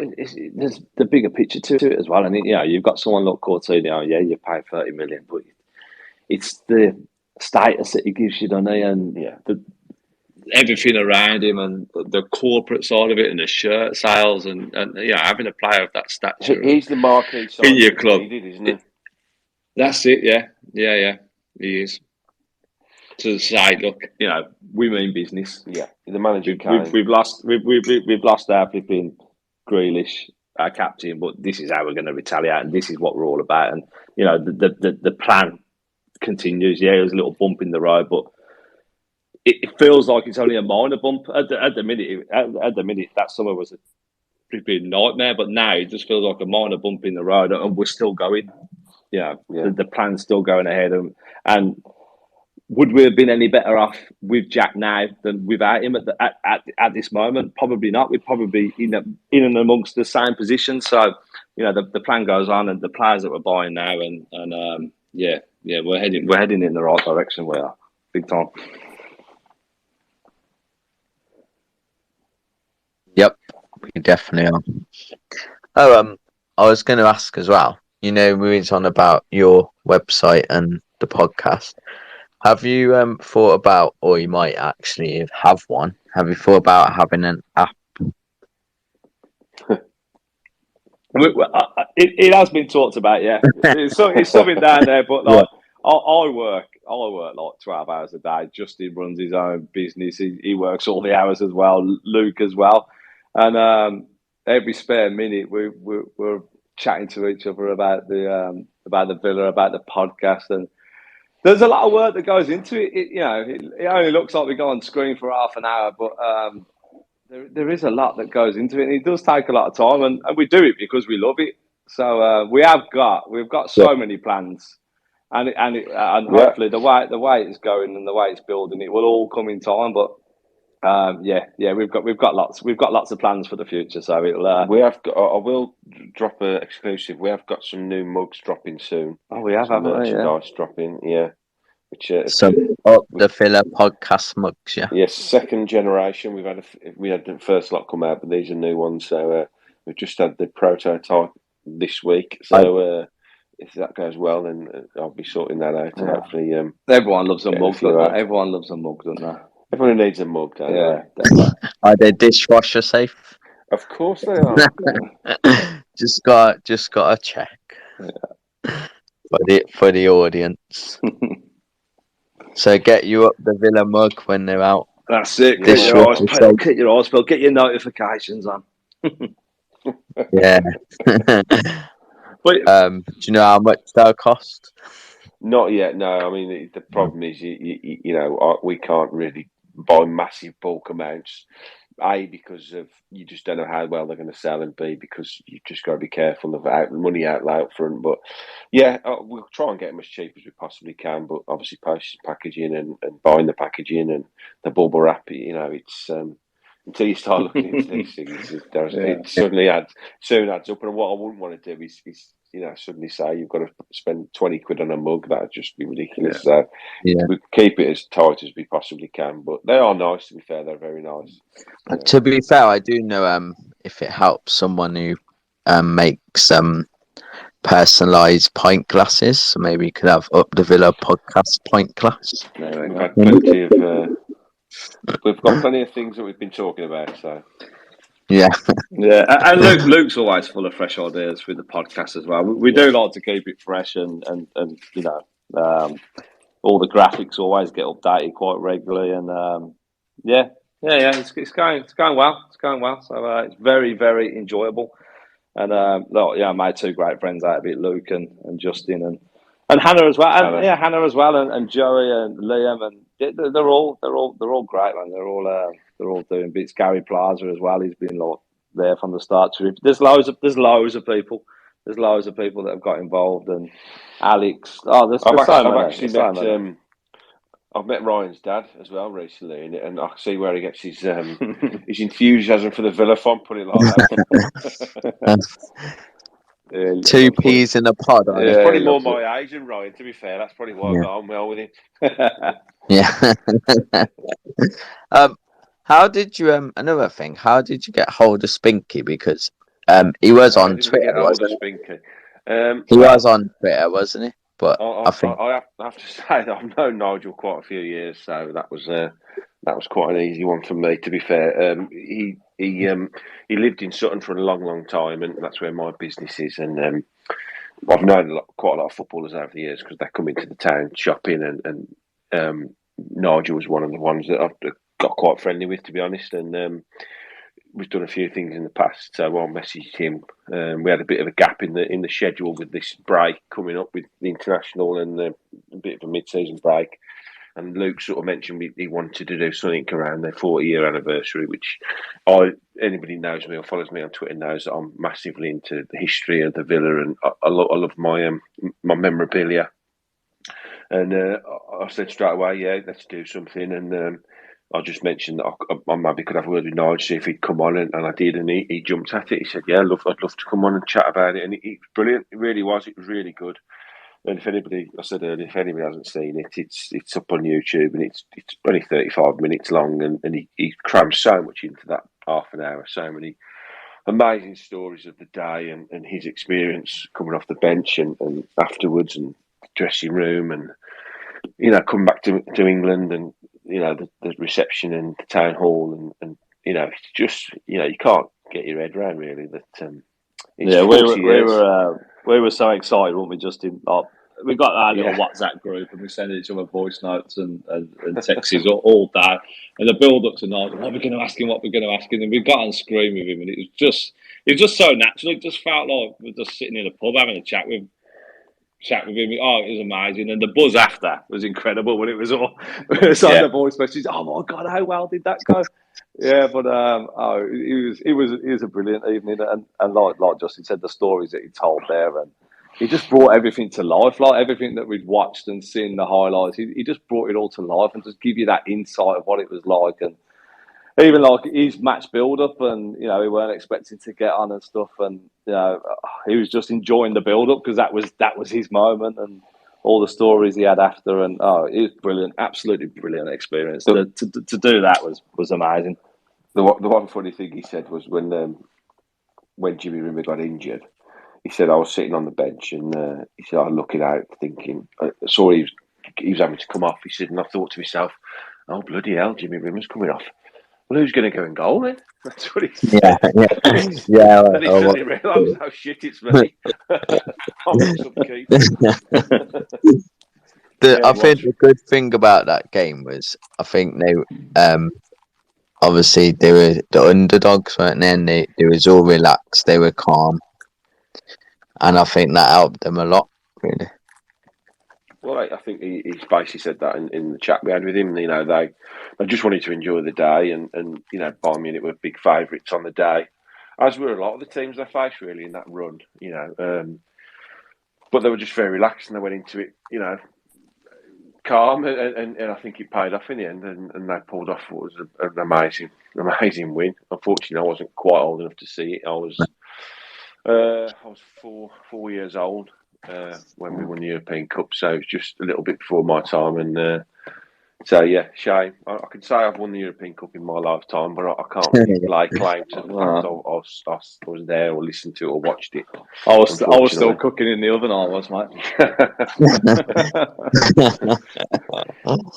Shame. Have you? So you've had Red Pepper, Nigel Spink. Who you got next? Red Pepper was a good one, wasn't it? Because he went on our website, and then on the contact us, and I was like flicking through my emails. He's like, Red Pepper. It's like, Red Pepper. And Justin, like, he loves his movies, and I was like, Dad, Red Pepper wants to come on the podcast. And like, your reactions, Justin, on the group chat was, oh my God, Red Pepper. He was all doing the impressions of him up the podcast and all that. But he was good. He was good. He done a class intro for us. I watched. I watched quite a few of yours, to be fair. I like my podcasts. So. Yeah, I don't think we're a podcast that's going to specialise in sort of interviews. I don't think that that's something that we're going to do as a rule, but. I think if these now and again do crop up from time to time, we've got one or two irons in the fire with some decent people that we'd like to get on and chat to. I got a suggestion. Last week I had Bobby Glaze on, and he's a nice bloke. He was in the youth team, Brian Little and that. Okay. And all the stories he had to tell were quite good. It's I do love talking to the older players and getting their insights and their stories, because there's some fantastic stories to be heard. Really, I'm lucky enough, I'm quite good friends with another ex-Villa legend, in my opinion, one of the greatest people that have ever been associated with Aston Villa, and that's Jim Walker, the ex-physio. He was there for many, many, many years under many, many, many managers, and unfortunately his health's not very good, so I haven't seen him for. He's been sort of at home now for a good 2 years with COVID. He's very, very, very worried about that, so I haven't seen him in person. I do talk to him on the phone quite a lot, and his knowledge, honestly, and the stories he's got, he would be a phenomenal person. I don't think you could do it justice on a podcast, to be honest, because you'd have to talk to him for about 6 hours. Has he ever put it down in paper? He's not got. No, I did try and put him in touch with a biographer at one point, because I've been badgering him for years to do a book, but he's a very modest man, to be honest, and he doesn't think anybody would read it. But honestly, the story, I mean, because if you've ever read Paul McGrath's autobiography, Paul McGrath basically credits Jim Walker with saving not only his career but his life.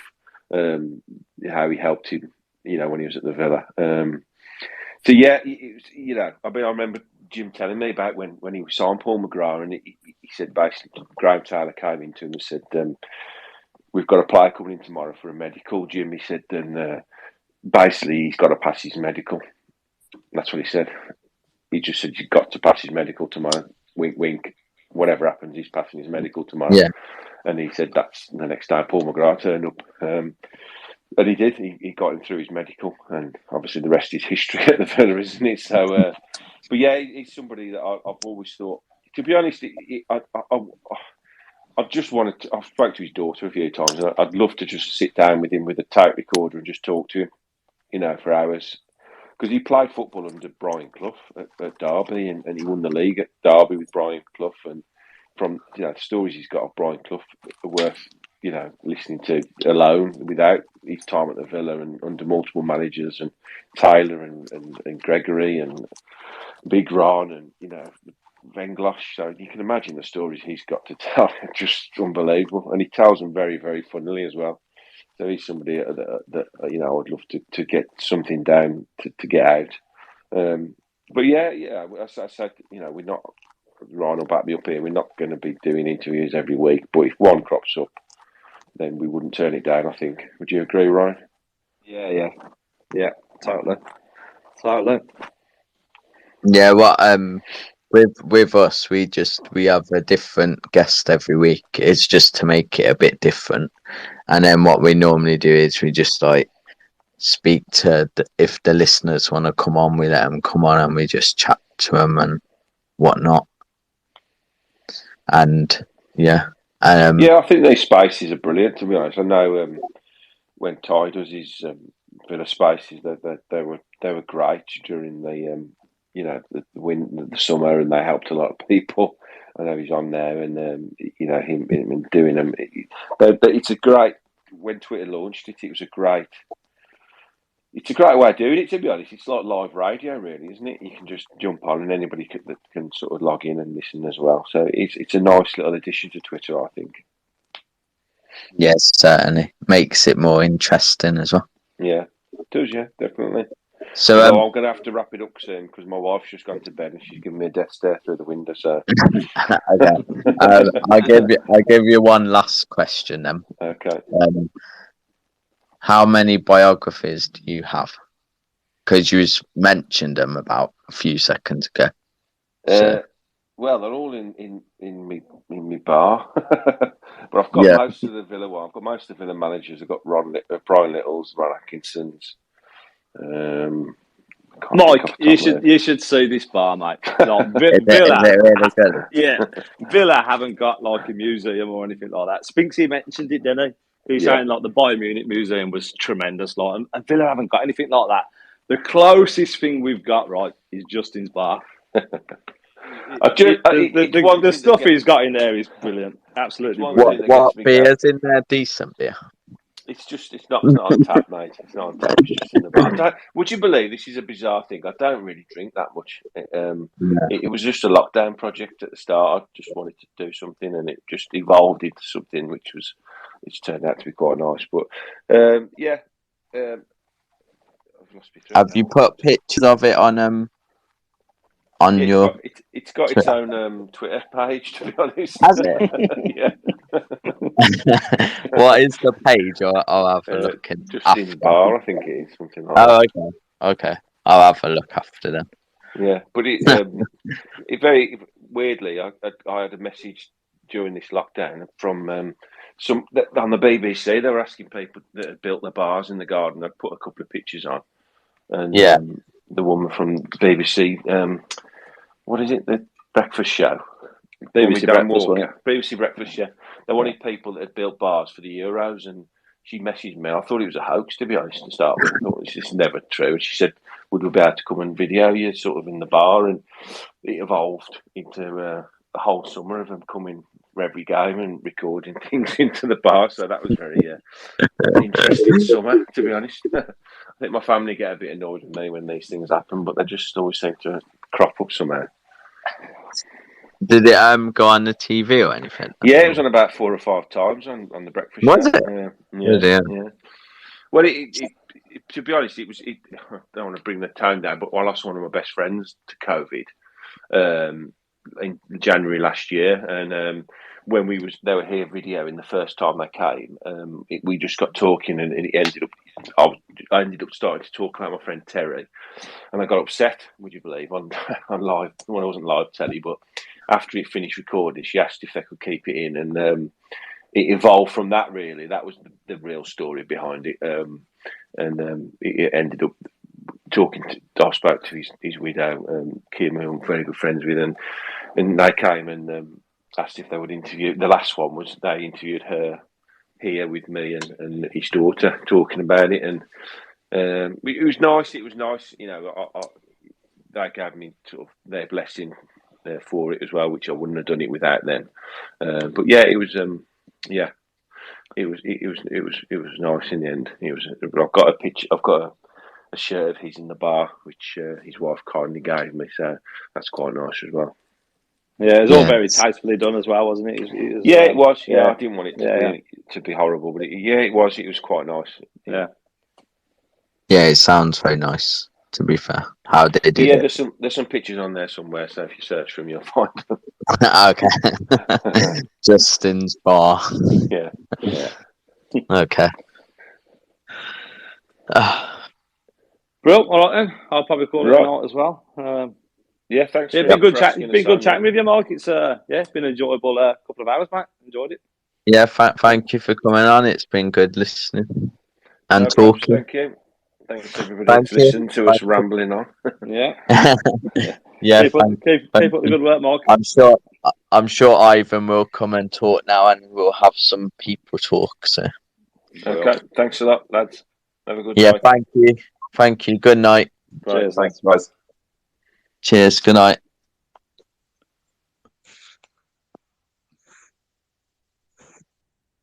You boom in room, Ivan. Yeah, I was having a few technical issues for a bit, which were a bit of a pain, but yeah, it seems like I'm back on. So yeah, I'm here for the second part. Yeah, as usual. I was listening this time.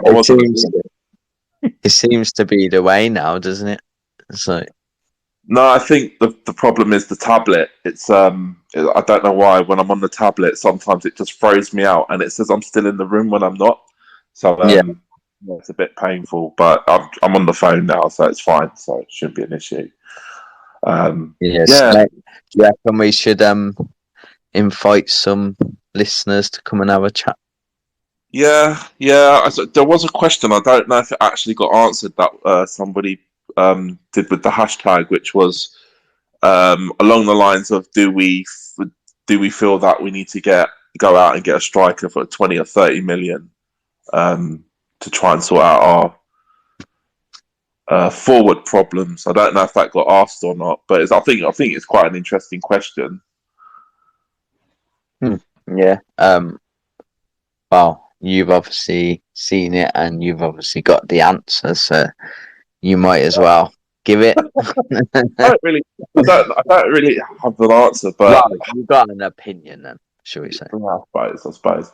I think obviously we've got Ollie and we've got Ings, and it's not quite worked out the way we've wanted to. But I think, looking at it realistically, the way Gerrard plays, he normally plays with one up front, and I think the only reason why he's persisted with the two up front is because promises were made to Ings. That being said, neither of them seem to be working the way they should be. I think Watkins is great in terms of pressing, but I think he's doing so much that he's not doing the traditional centre forward thing, and that's probably hampering the chances he gets. And then also he's got this thing where he seems to take one touch too many when he's in a really great position, and he needs to kind of perhaps get that out of him a little bit. And as for Ings, look, he's a proven finisher, but it just doesn't seem to be clicking for him. And I think we don't play to his strengths. So do we need a third centre forward striker who can come in and sort of be that finisher, that poacher? Yeah, I could see an argument for that, to be honest. Even if it's someone you can bring in off the bench last 20, 30 minutes and try and get a goal out of the game, perhaps. But then that also opens the door to somebody like Suarez, who, even on Uruguay duty yesterday, he managed to score a goal. So I don't know. I think there is potentially an option to get a third striker in. Don't know what that's gonna mean for the other two. But there's also rumours that Arsenal might be interested in Watkins, or do we look at maybe moving on Ings? Yeah, I could see a case for it at this point, really. Well, that's my take on it anyway. I don't know if anyone disagrees or has a different point of view, but feel free to request if you want to add in on it. Yeah, I'll be back in a second. So if you want to just, I know it's a bit hard to speak on your own, but maybe sing a song or do a rap or something. I don't know. If I start singing a song, everybody will leave. So that's not happening. Well, just I don't know, but I'll be back in a second. Yeah, no worries. I can feel the air. But yeah, guys, don't be shy. We do encourage people to join in. If you've got a question, if you've got something you want to bring up, what do you think of our transfer business? Another question that's been bounced around is forgetting this season, where do you think we're going to finish next season? Do you think we're going to have a squad capable of breaking the top 8 or even the top 4? Do you guys have an opinion on that? Feel free to let me know if you do want to say your piece, and I'll let you speak and you can have your say. Oh, we got someone requesting. So we've got Philosophical, Mr. Swaby. Here we go.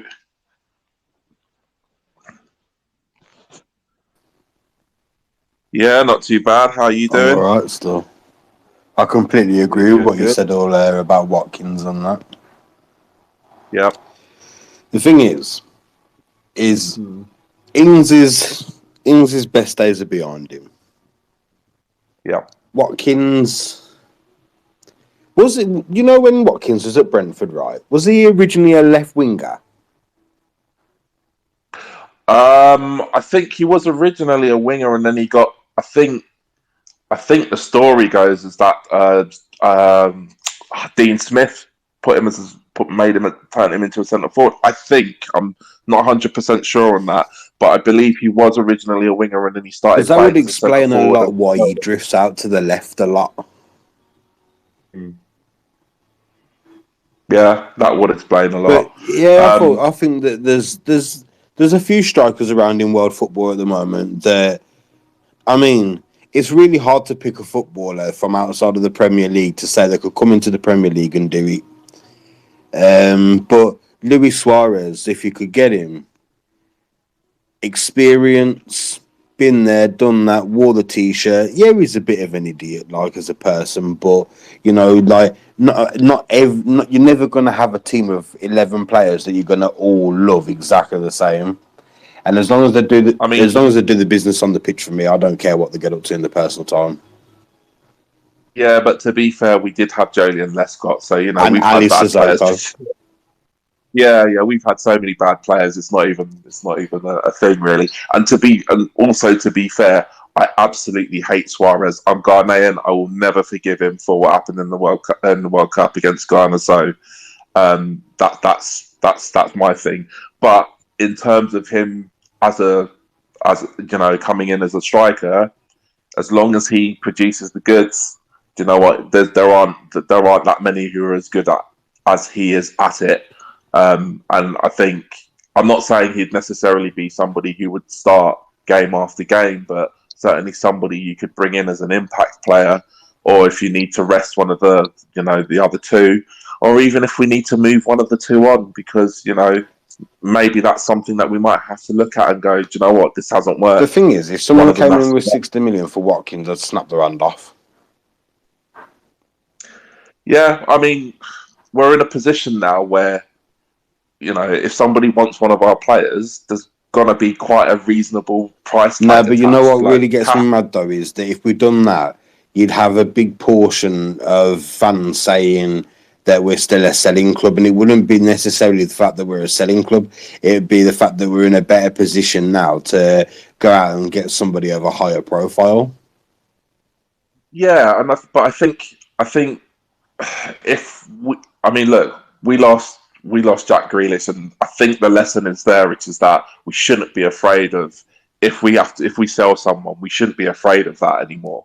We should be actually looking at, do you know what, if it's right for the club, we've got the right board, we've got the right senior people running the club. If they do sell someone, there will be a plan, and it might not, no one man's bigger than the club, any.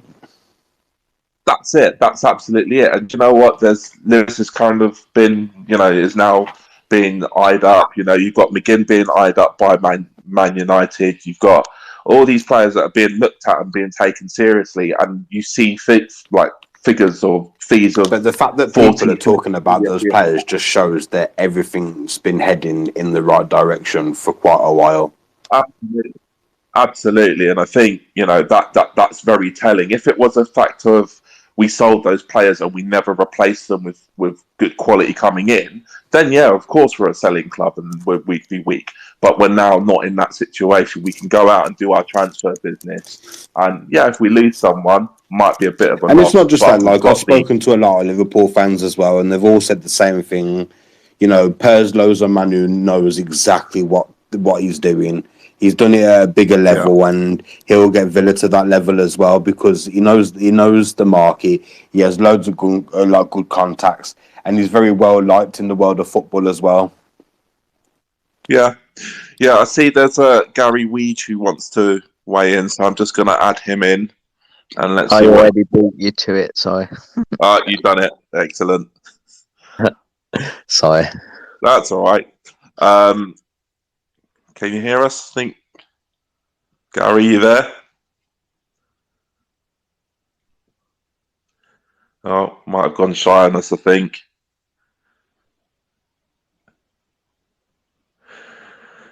Oh, hang on. It says he's connecting. Maybe he'll jump back in a sec.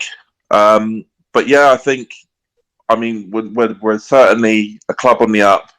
The names that we're being attached to in terms of what we're looking at in the market are. Oh yeah, we can hear you now. Sorry, Paul. That's all right. The debate that I've got massively with our current squad is that we're doing really, really well in the transfer market. We're strengthening weak positions. We've got backup reserves everywhere. It's just there's no mention of the front line, and the front line is what, in terms of a striking capability, is Ings or Watkins. And I'm struggling because I love Ollie Watkins. I love him. His work rate, box to box, he's a grafter. He gets back. Last season, he was on his own for so long, and he held us for so long and supported us. without a proper natural backup for him. But have we brought in the wrong person to support him?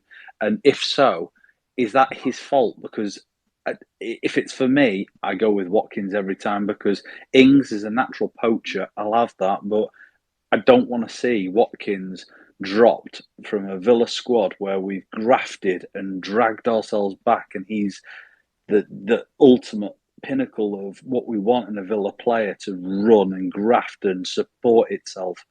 Do you know what I'm saying? I don't want to drop Watkins for Ings, but yeah, I see where Ings fits into the squad, but we're not pushing for any natural striker at the moment. We're going for defensive midfielders is what we want. That's what we need. Yeah. But there's no urgency from what I can see from Gerrard for the replacement. So he must have an idea, and I can't see it. I can't see where these two fit in. And there's plenty. But then, go on. Sorry. No, I was just going to say, but that comes back to what I was saying in terms of maybe it is about that third striker, and maybe there is that connection between Gerrard and someone like Luis Suarez, who's been told that he's probably not needed in the summer, and he's probably going to be looking for another club. Maybe having a Suarez type character, even as a short term kind of measure, might be what we need to shore it up and give us. It will sort of maybe bring a little bit of balance between having those two plus a Suarez. Is it just that they can't? Sorry, is it just that they can't see each other playing? Sometimes you get two strikers that can just naturally play together, play off each other. One will sit deeper than the other. One will play further forward and stuff. It's just when I watch Villa play with these two on the same squad, it's just Gerrard's trying. He's trying. He can see something that I can't, because I just can't see when they turn. It seems that Watkins turns the opposite way to Ings, and Ings just looks lost. It's like there's like no chemistry between the two of them, to be fair, and that's the biggest. And I think I genuinely think Ings has been told and made some certain assurances that if he came to us, he wouldn't be like the number two, he wouldn't be the backup, and that's probably why they're trying as hard as possible to force it, get them to play together, but it's just not working.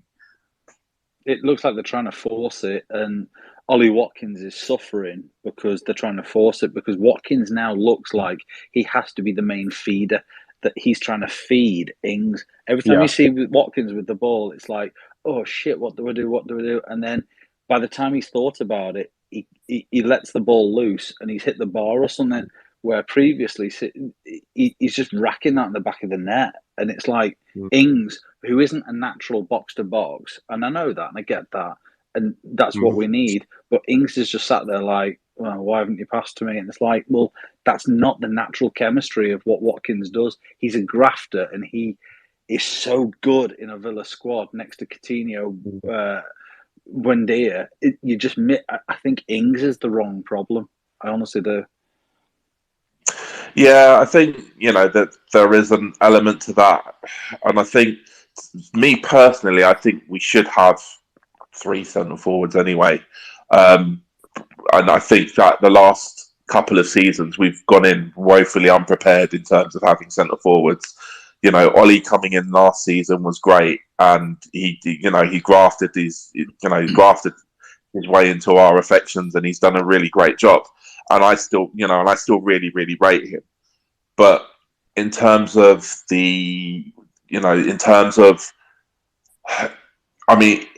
it can't all be on his shoulders. We do need a second option, possibly a third. And I think that was the idea behind Ings, but I think that's kind of... I have a feeling, and it's just my personal opinion, that obviously Ings was brought into the club without really any input from Dean Smith. Which I love that. The thing that you've got is that you've got now Ings that's supposed to be the front point of Buendia and Coutinho. That's not that type of play. You need someone more intricate that can sit off and sit in front of those two, because Buendia, it looks like he's getting his magic together. And I've read so much shit on Twitter with people saying, "Oh yeah, Buendia, get rid of him," especially from previous players, which just disgusts me. And then I know. in the last 3 games, all of a sudden you've seen him come to life, and that's what we bought. That's what we got from Norwich, and he looks an absolute magician. And he looks like he is going to set fire to Coutinho, and Coutinho is going to set fire to him. And then you look at our forward line and you think, who are they feeding? And for Watkins, I feel sorry for that because I want it to be Watkins, but it definitely is not Ings. We need somebody else. And like you say, we need 3 strikers, certainly, to be able to rotate and be able to bring in different wingers in different situations, adapt our midfield to play in different... Because Traore has to come back into this somehow at the same time as Bailey has to come back into this somehow. And I love the fact that we've got this headache in Villa because we've not had this since Martin O'Neill's days or around about those times where we've got some depth in our squad to rotate and bring in different players.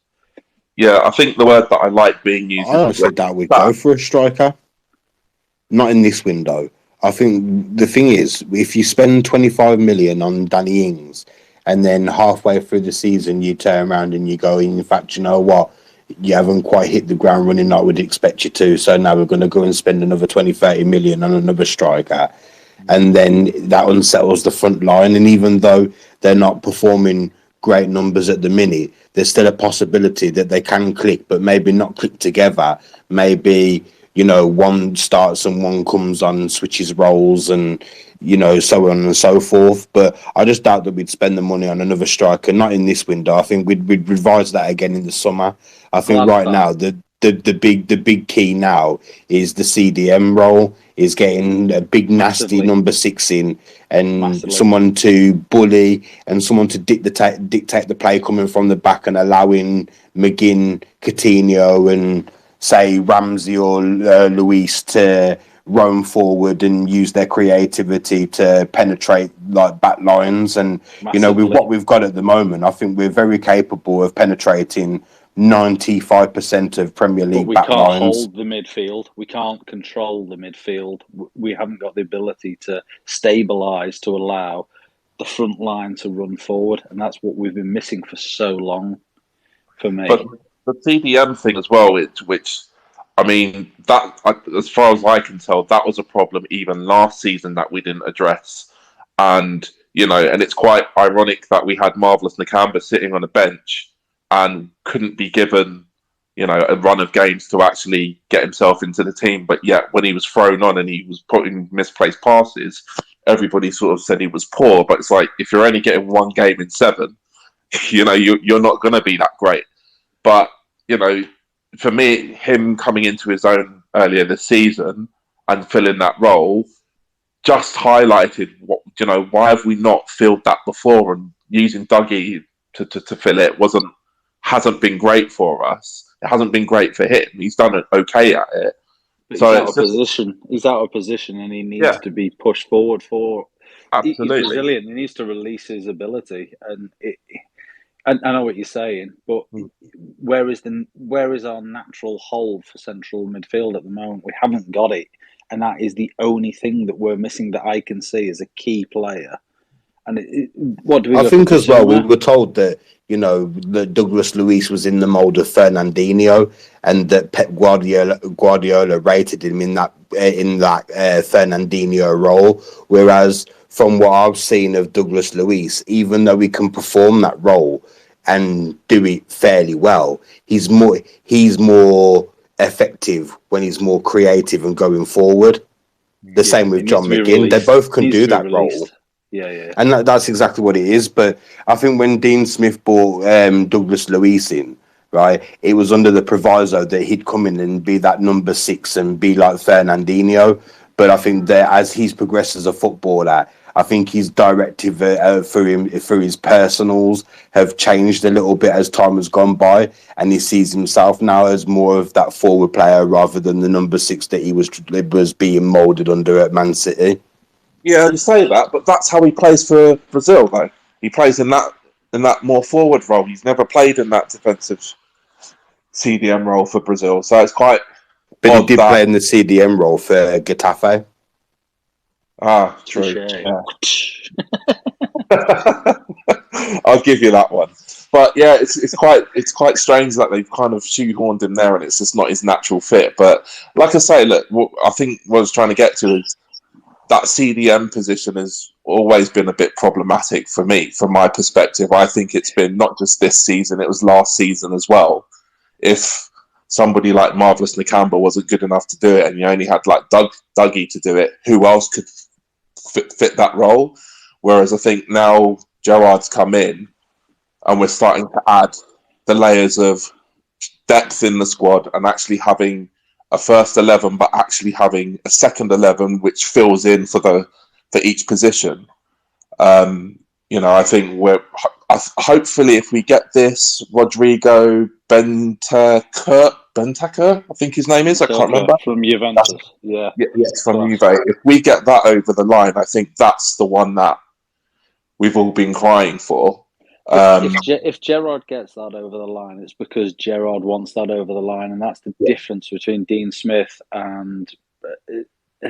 I love Dean Smith, don't get me wrong, but Dean Smith would accept players of a calibre that he wasn't sure of.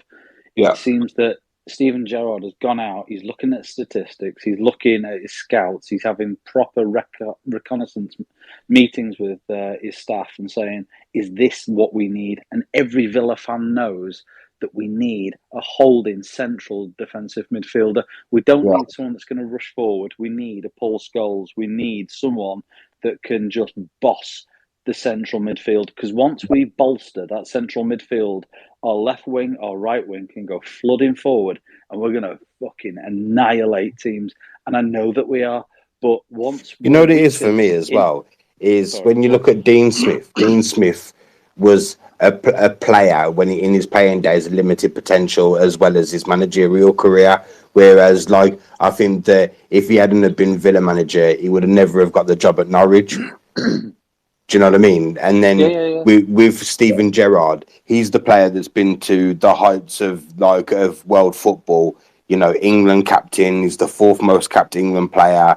You know, you could reel off the stats for days.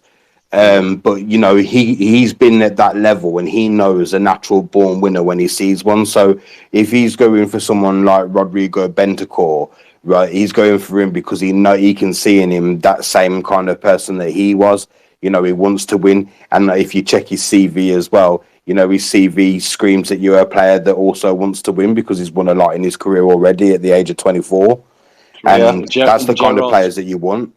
And Gerrard's going on about and analysing and the analysis that Villa are doing now, and that's not what the previous management team were doing. He's come in and he's said, and he's given prezes and said, look, I love what Villa are doing. They're looking at statistics, they're looking at analytics, they're looking at everything else, and he's got his men out, and I trust him. And when he first come up, and I'm not going to lie, I'll put my hand up and say, when he first got thrown in the mix, I thought, fuck that.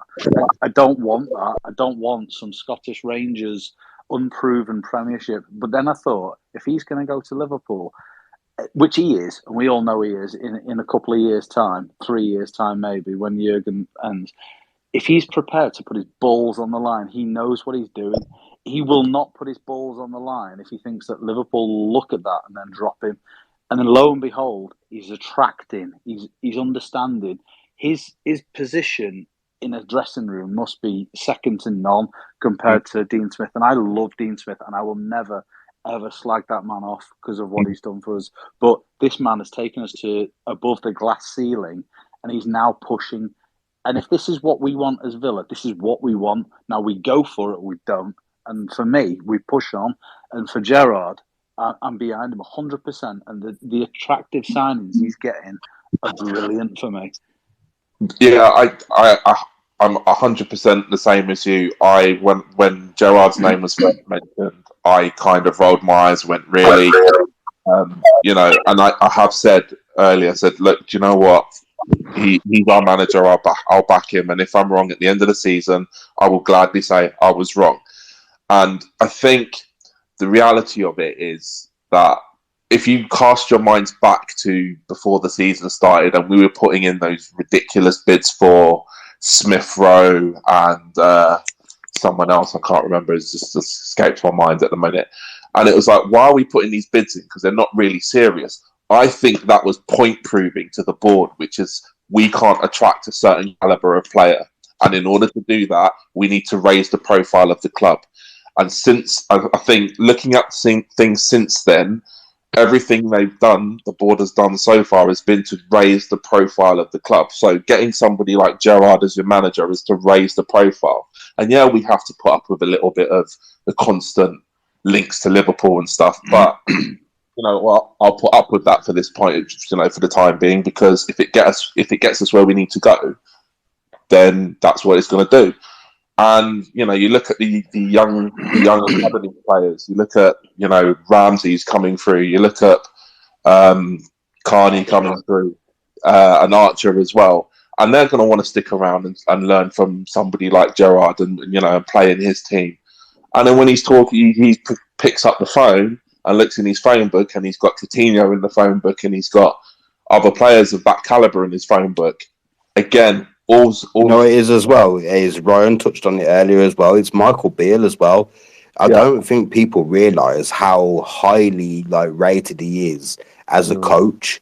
Like he was there like at Liverpool as the under-18s coach when Gerrard went there, and he did his stint at the under-18s to get into the role of management and that.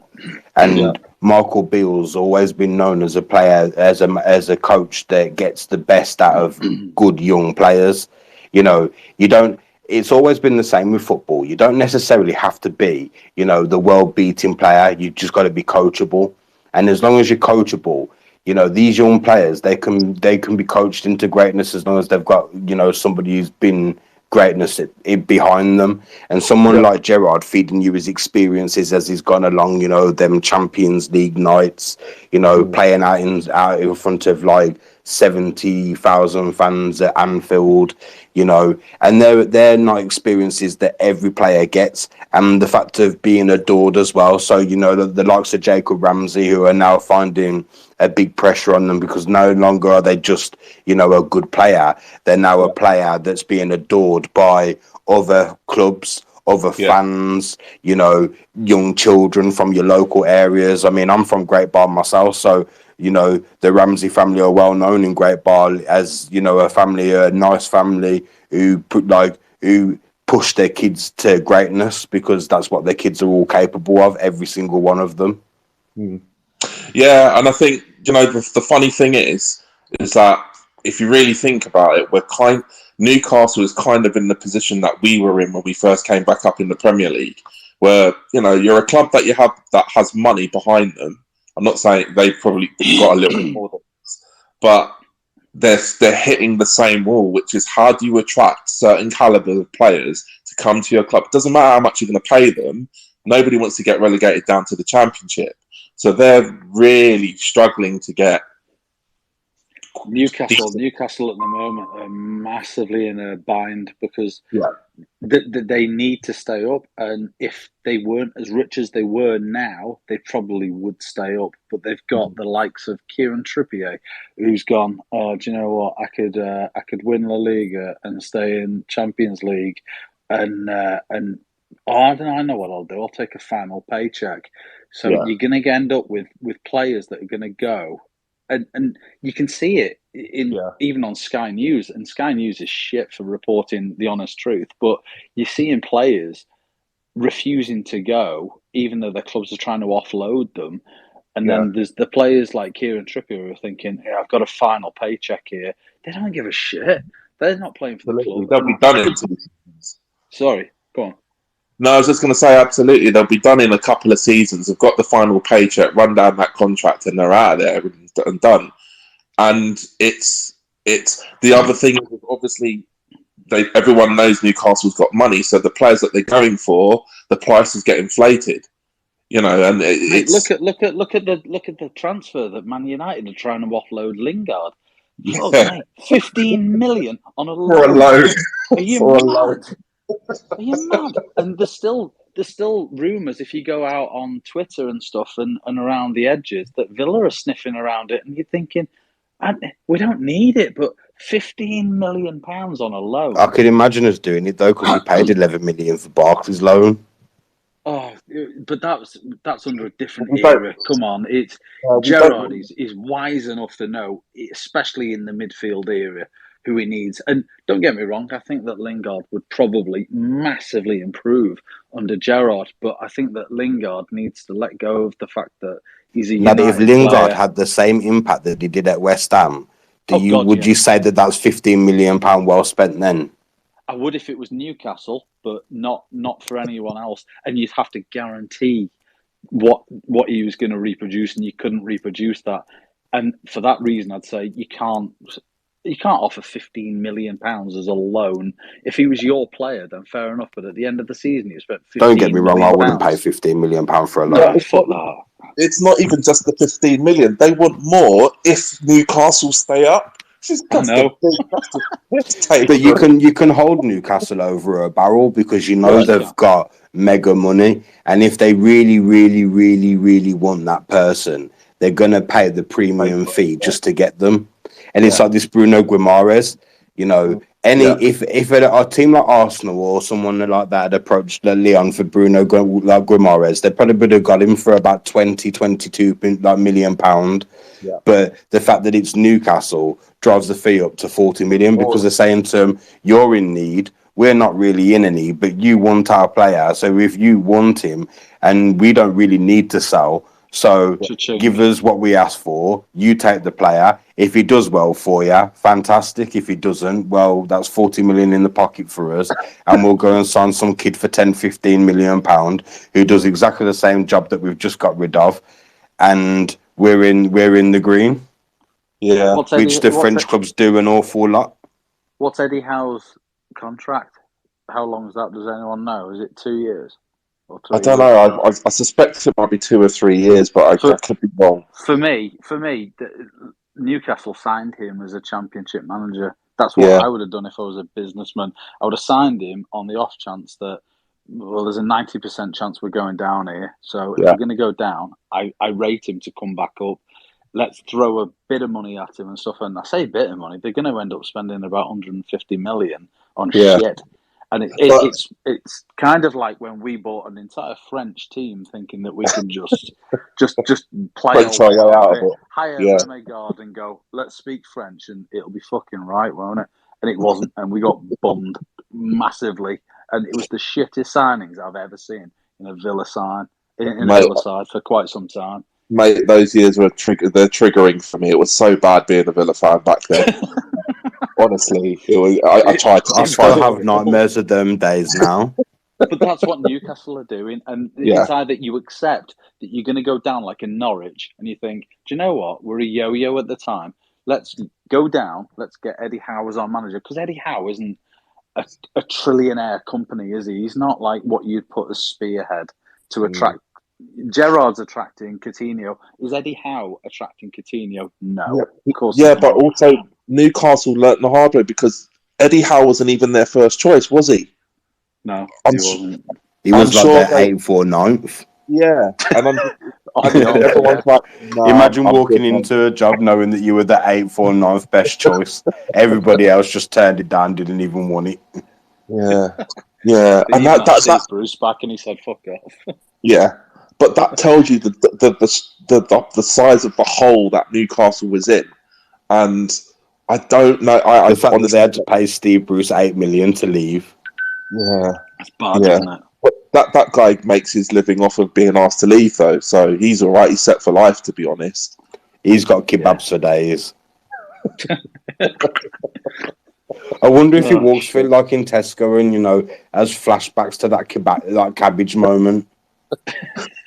Just can't walk down the vegetable aisle at all. He has to send the missus down there.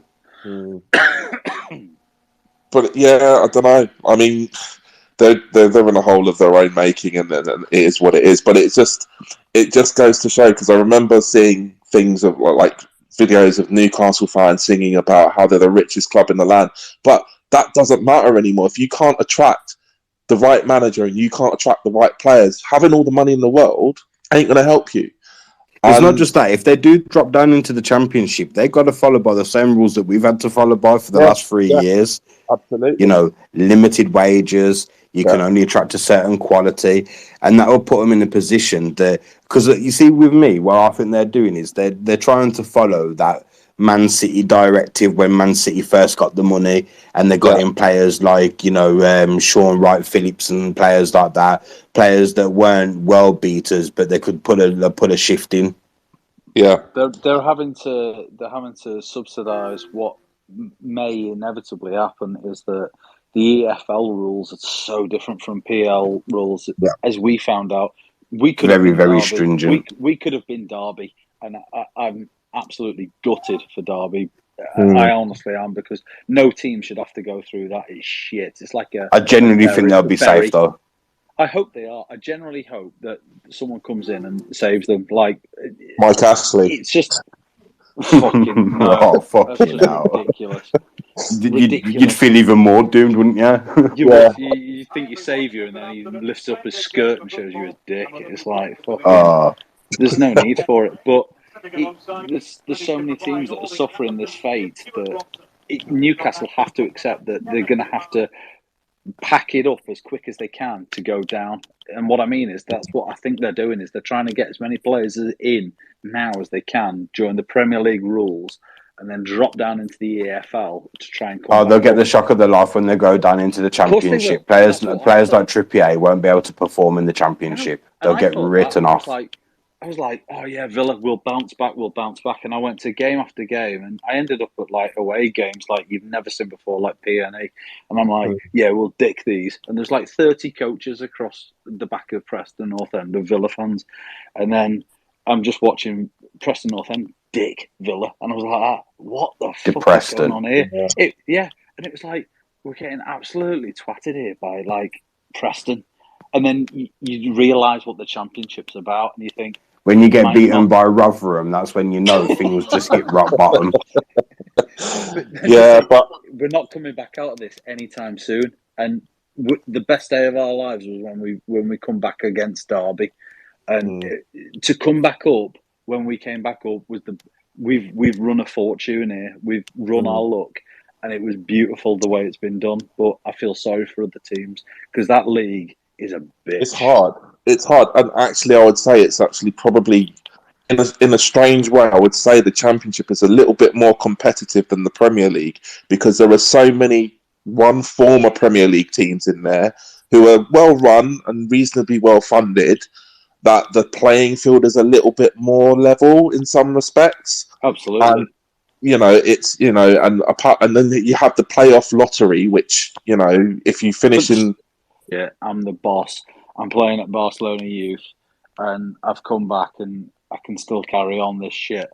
And like what you're saying is that he's not putting on the weight that he needs for the Premiership to start pushing people about, because he still thinks that he's the defenders. And I think he's buying them around Tyrone Mings.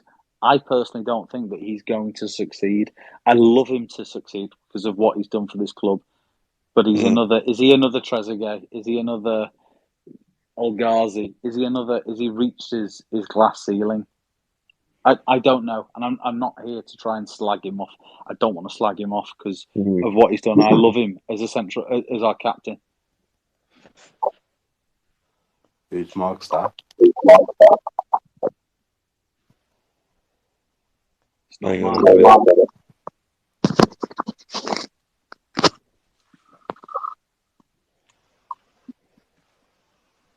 Are we back to normal now? Nope. Try again.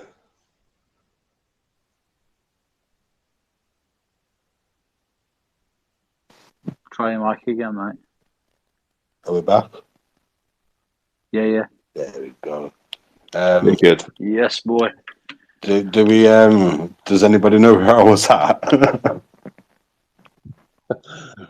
We were talking about Gerrard not leaving. Straight away to Liverpool. Jurgen Klopp's contract is actually 6 years. He's only just signed a new one, so he's not going to leave anytime soon from Liverpool. He has no interest in the Germany job as of such at this moment in time. It could change, but we're underestimating the fact of look at John Terry. John Terry was out and out Chelsea, and he's come to Villa, and he's felt the Villa fans' passion. He's felt Villa Park as a stadium. He's seen us as a club. He's seen the European trophy in the cabinet, and he's looked around and he's gone, you know what? All these years that I've played football, I massively underestimated the poor of Aston Villa. And now he keeps an eye on Aston Villa himself. And Gerrard can grow the same love for Villa that other people that have come and gone over the years. Aston Villa's an infectious club. We always have been. We've always been a club that ain't really been hated by anybody, just Man United, who are just bitter at everybody anyway. Yeah, because you still see John Carew sitting in the stands as well, right? That's it, you know. A lot of the ex-players that we've had always come back and they always have fond memories of Aston Villa. You know, Juan Pablo Angel, Martin Larsson, who said that you know, Villa was some of the best years of his life. Stilian Petrov, who's always had a great affinity for Villa since he came here. You know, there's many, we could reel off a whole list, you know. And there's players that have gone to other clubs that wanted to come to our club, you know, because they've held a long affinity for Villa, like Daniel Sturridge. You know, we're in the hearts and souls of a lot of people. Even David Cameron, though we should say that with a really quiet tone of voice. So let me just go back. Mate, you could have gone for Tom Hanks. You could have gone for Prince. No, they're all well known. I said David Cameron because even Tories love Villa. You know what I mean? Yeah. And if Tories like something, you know, we're in good stead. They'll just throw the money at us. Oh man. Yeah, look, I think ultimately I don't think Gerrard leaving in 3 years is a definite. It's not going to happen. And ultimately, even if he did, I trust the board. I trust the people we've got running this club. They'll have a plan and they'll have an idea of who. If Gerrard doesn't go to Liverpool, where else is he going to go to that he can make a mark like at Villa? Because you got to remember, when he went to Rangers, he did a great job. There's nobody that underestimates the job that he did for Rangers. He made them go unbeaten. They won their 55th championship, you know, he had a great time there, and he's willingly give all of that up to come to Villa. And that's not like a decision of a guy who just makes snapshot decisions overnight. He sat there and he thought about Villa as a job. That he knows that he can't come to Villa and win the Premier League in 2-3 years. That's unrealistic. But he knows that he's in a project that, as long as, you know, he's heading us in the right direction, the board are going to support him. With the fourth richest club in the Premier League, you know, we've got a pool that a lot of other clubs haven't got. You know, Liverpool has showed everybody a way of, you know, being able to make money, you know, buy smart and keep going without having to spend massive amount of money. But we're not with that luxury. We're in a part of the, you know, the program that Liverpool were in 10-15 years ago, when they had to go out and spend money on big players, you know, to be competitive. Now we're in that position where, you know, Christian Perslow, Johan Lang, Nassef Sawiris and Wes Edens have all sat there and they've looked at the Premier League table and they've seen the rapid decline of Man United as a club, as Arsenal as a club, Tottenham as a club. And then you've looked at the likes of West Ham, who are looking very likely that they could break that monopoly of the top six. And there's another space in there. In fact, there's 3 spaces in there. And the 3 clubs that were touted as taking those spaces was Everton, Villa, and West Ham. West Ham are doing the business. Everton aren't getting shit. Everton aren't going to get shit, but Villa are in that spot where they can do the business too. And having Steven Gerrard come in and, you know, his infectious winning mentality going around Bodymore Heath and, you know, Villa Park as a stadium, you know, when you get players who come in after you've lost and, you know, players have a tendency to be a bit mollycoddled nowadays and feel that they need someone to, you know, put an arm around their shoulder. Yes, he will do that, but at the same time, he'll say, listen, no player no manager ever got to the pinnacle by sitting there and crying about spilt milk. It's about going and reaching into the next game and tapping into that, you know, that inner strength that you got to make, that you use to make yourself a professional footballer in the first place, because you had to go through your trials and tribulations to get where you are now, and using that to empower yourself and take you further on. And we've got the players that are all good enough players to take us on to another level. It's just tapping in and seeing if they've got that mentality to take the next step. Yes, they've got the talent on the field, but have they got the mentality to take that to the next level? And I thought that he identified straight away in Matthew Targett that he hadn't got the mentality to take him to the next level. So he replaced him straight away. Again, we know that, yes, Nakamba's like come on leaps and bounds, but even he can say, honestly, is Nakamba going to be a success year in, year out? And he might have one good year and he might have one bad year. It might be that Target situation again. But we haven't got time for players that are going to sit there and play well one year and play bad the next year. We need players who are going to go out every game and give heart, soul, blood, sweat and tears for the badge and say, I want to be at Aston Villa and I want to be in them European nights and I want to be competing for the top trophies. And when we do get there, it's not going to be Steven Gerrard done it. It's not going to be the players that done it. It's going to be a collective of everybody coming together, you know, and getting that book, opening the book up and all being on the same page and knowing where we're going next. Yes, Paul. 100%. 100%. Yeah, I just think, like, at the end of the day, we're in a really exciting spot, and we haven't. I still don't think we've hit our peak yet. And after going through the dark days, it's kind of refreshing to be where we're at. You know, a club that's actually, if you look at our business in this January window. People are starting to people and teams are starting to look at us as a real prospect, you know, a real team that have quality in the side, who are not afraid to have a go. You know, the one thing that I will say that I've loved seeing since Gerrard's taken over is even when we go a goal down, we don't look like we've capitulated. We always look like we could still get back into the game and we can still get something out of it. And the exact example is against Man United, where, 2-0, we were down. Yeah, Gerrard had to launch a rocket up some arses to get some performances out. But he got a reaction. Yeah, he got that reaction. And, you know, Jacob Ramsey getting his goal, I was so happy for him, you know, because it was such a great goal, well struck, and, you know, definitely well deserved by him. But, you know, previously, if we went 2-0 down, you would be thinking, that's it, it's done. Previous games, he's turned around to Ramsey and he's publicly said on a debrief afterwards for a presser, he said, yeah, Ramsey was a little bit awestruck and he was a little bit looking around like, wow, look at what's going on around me. And he told him, be aggressive, go out, go after them and just prove that you can play football. And he's gone out there and he scored goals.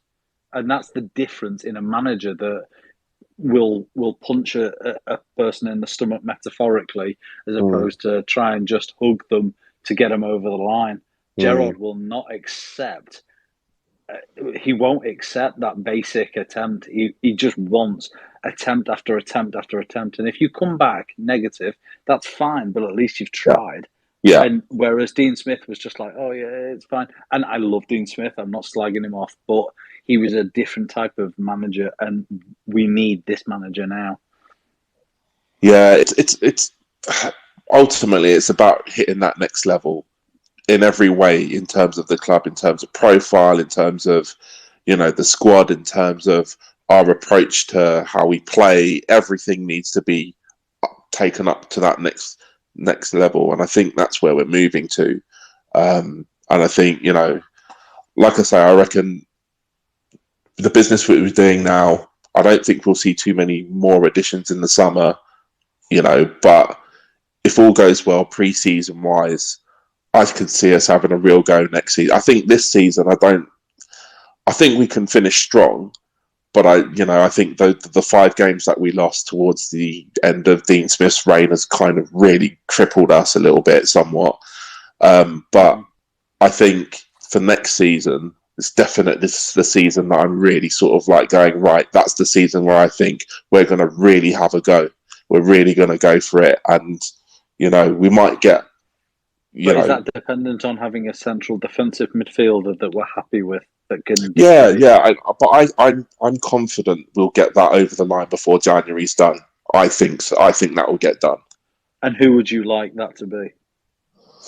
A Basuma, or would you like that to be this Juventus guy that I can't pronounce his name? I don't know if it will be Basuma, to be honest. I think it's probably likely to be Rodrigo from Juve. Juventus. Yeah, I think that's more likely to be the option, because there's also the allegations hanging around Basuma which still haven't been dealt with. It's a bit of a gamble, I think, that a little bit, and especially for the amount of money that Brighton are asking for him. I think it's a bit of a gamble, that, whereas, you know, I think they said as well that the Basuma saga could go on for like 3 years.